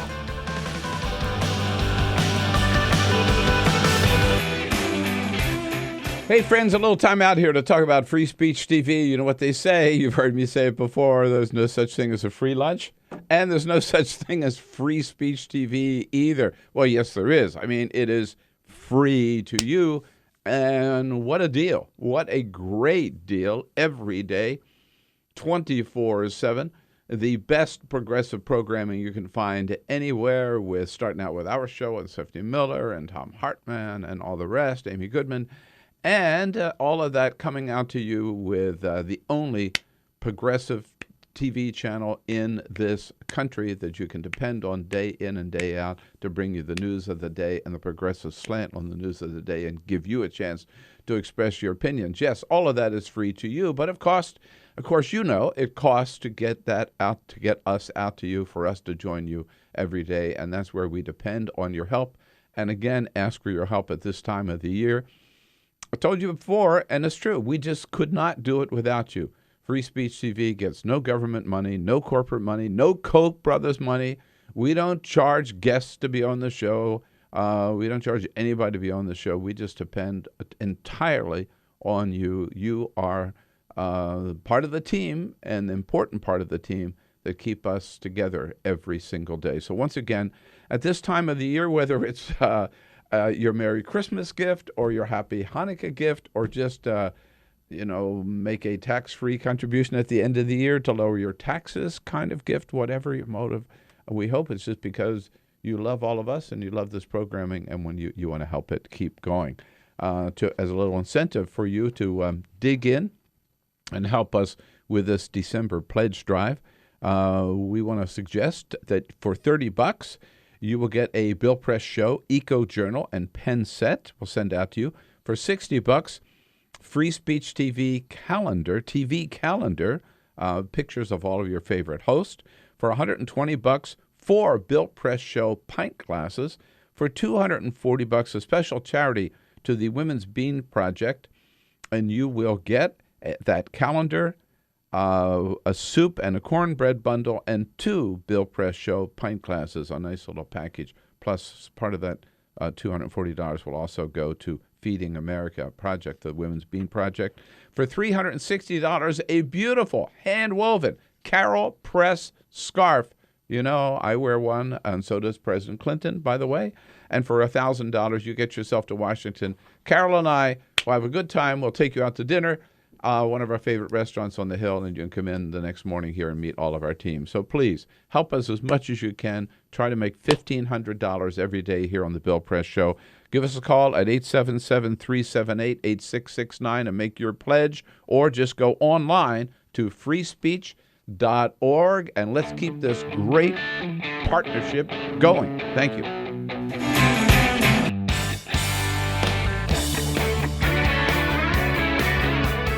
The Parting Shot with Bill Press.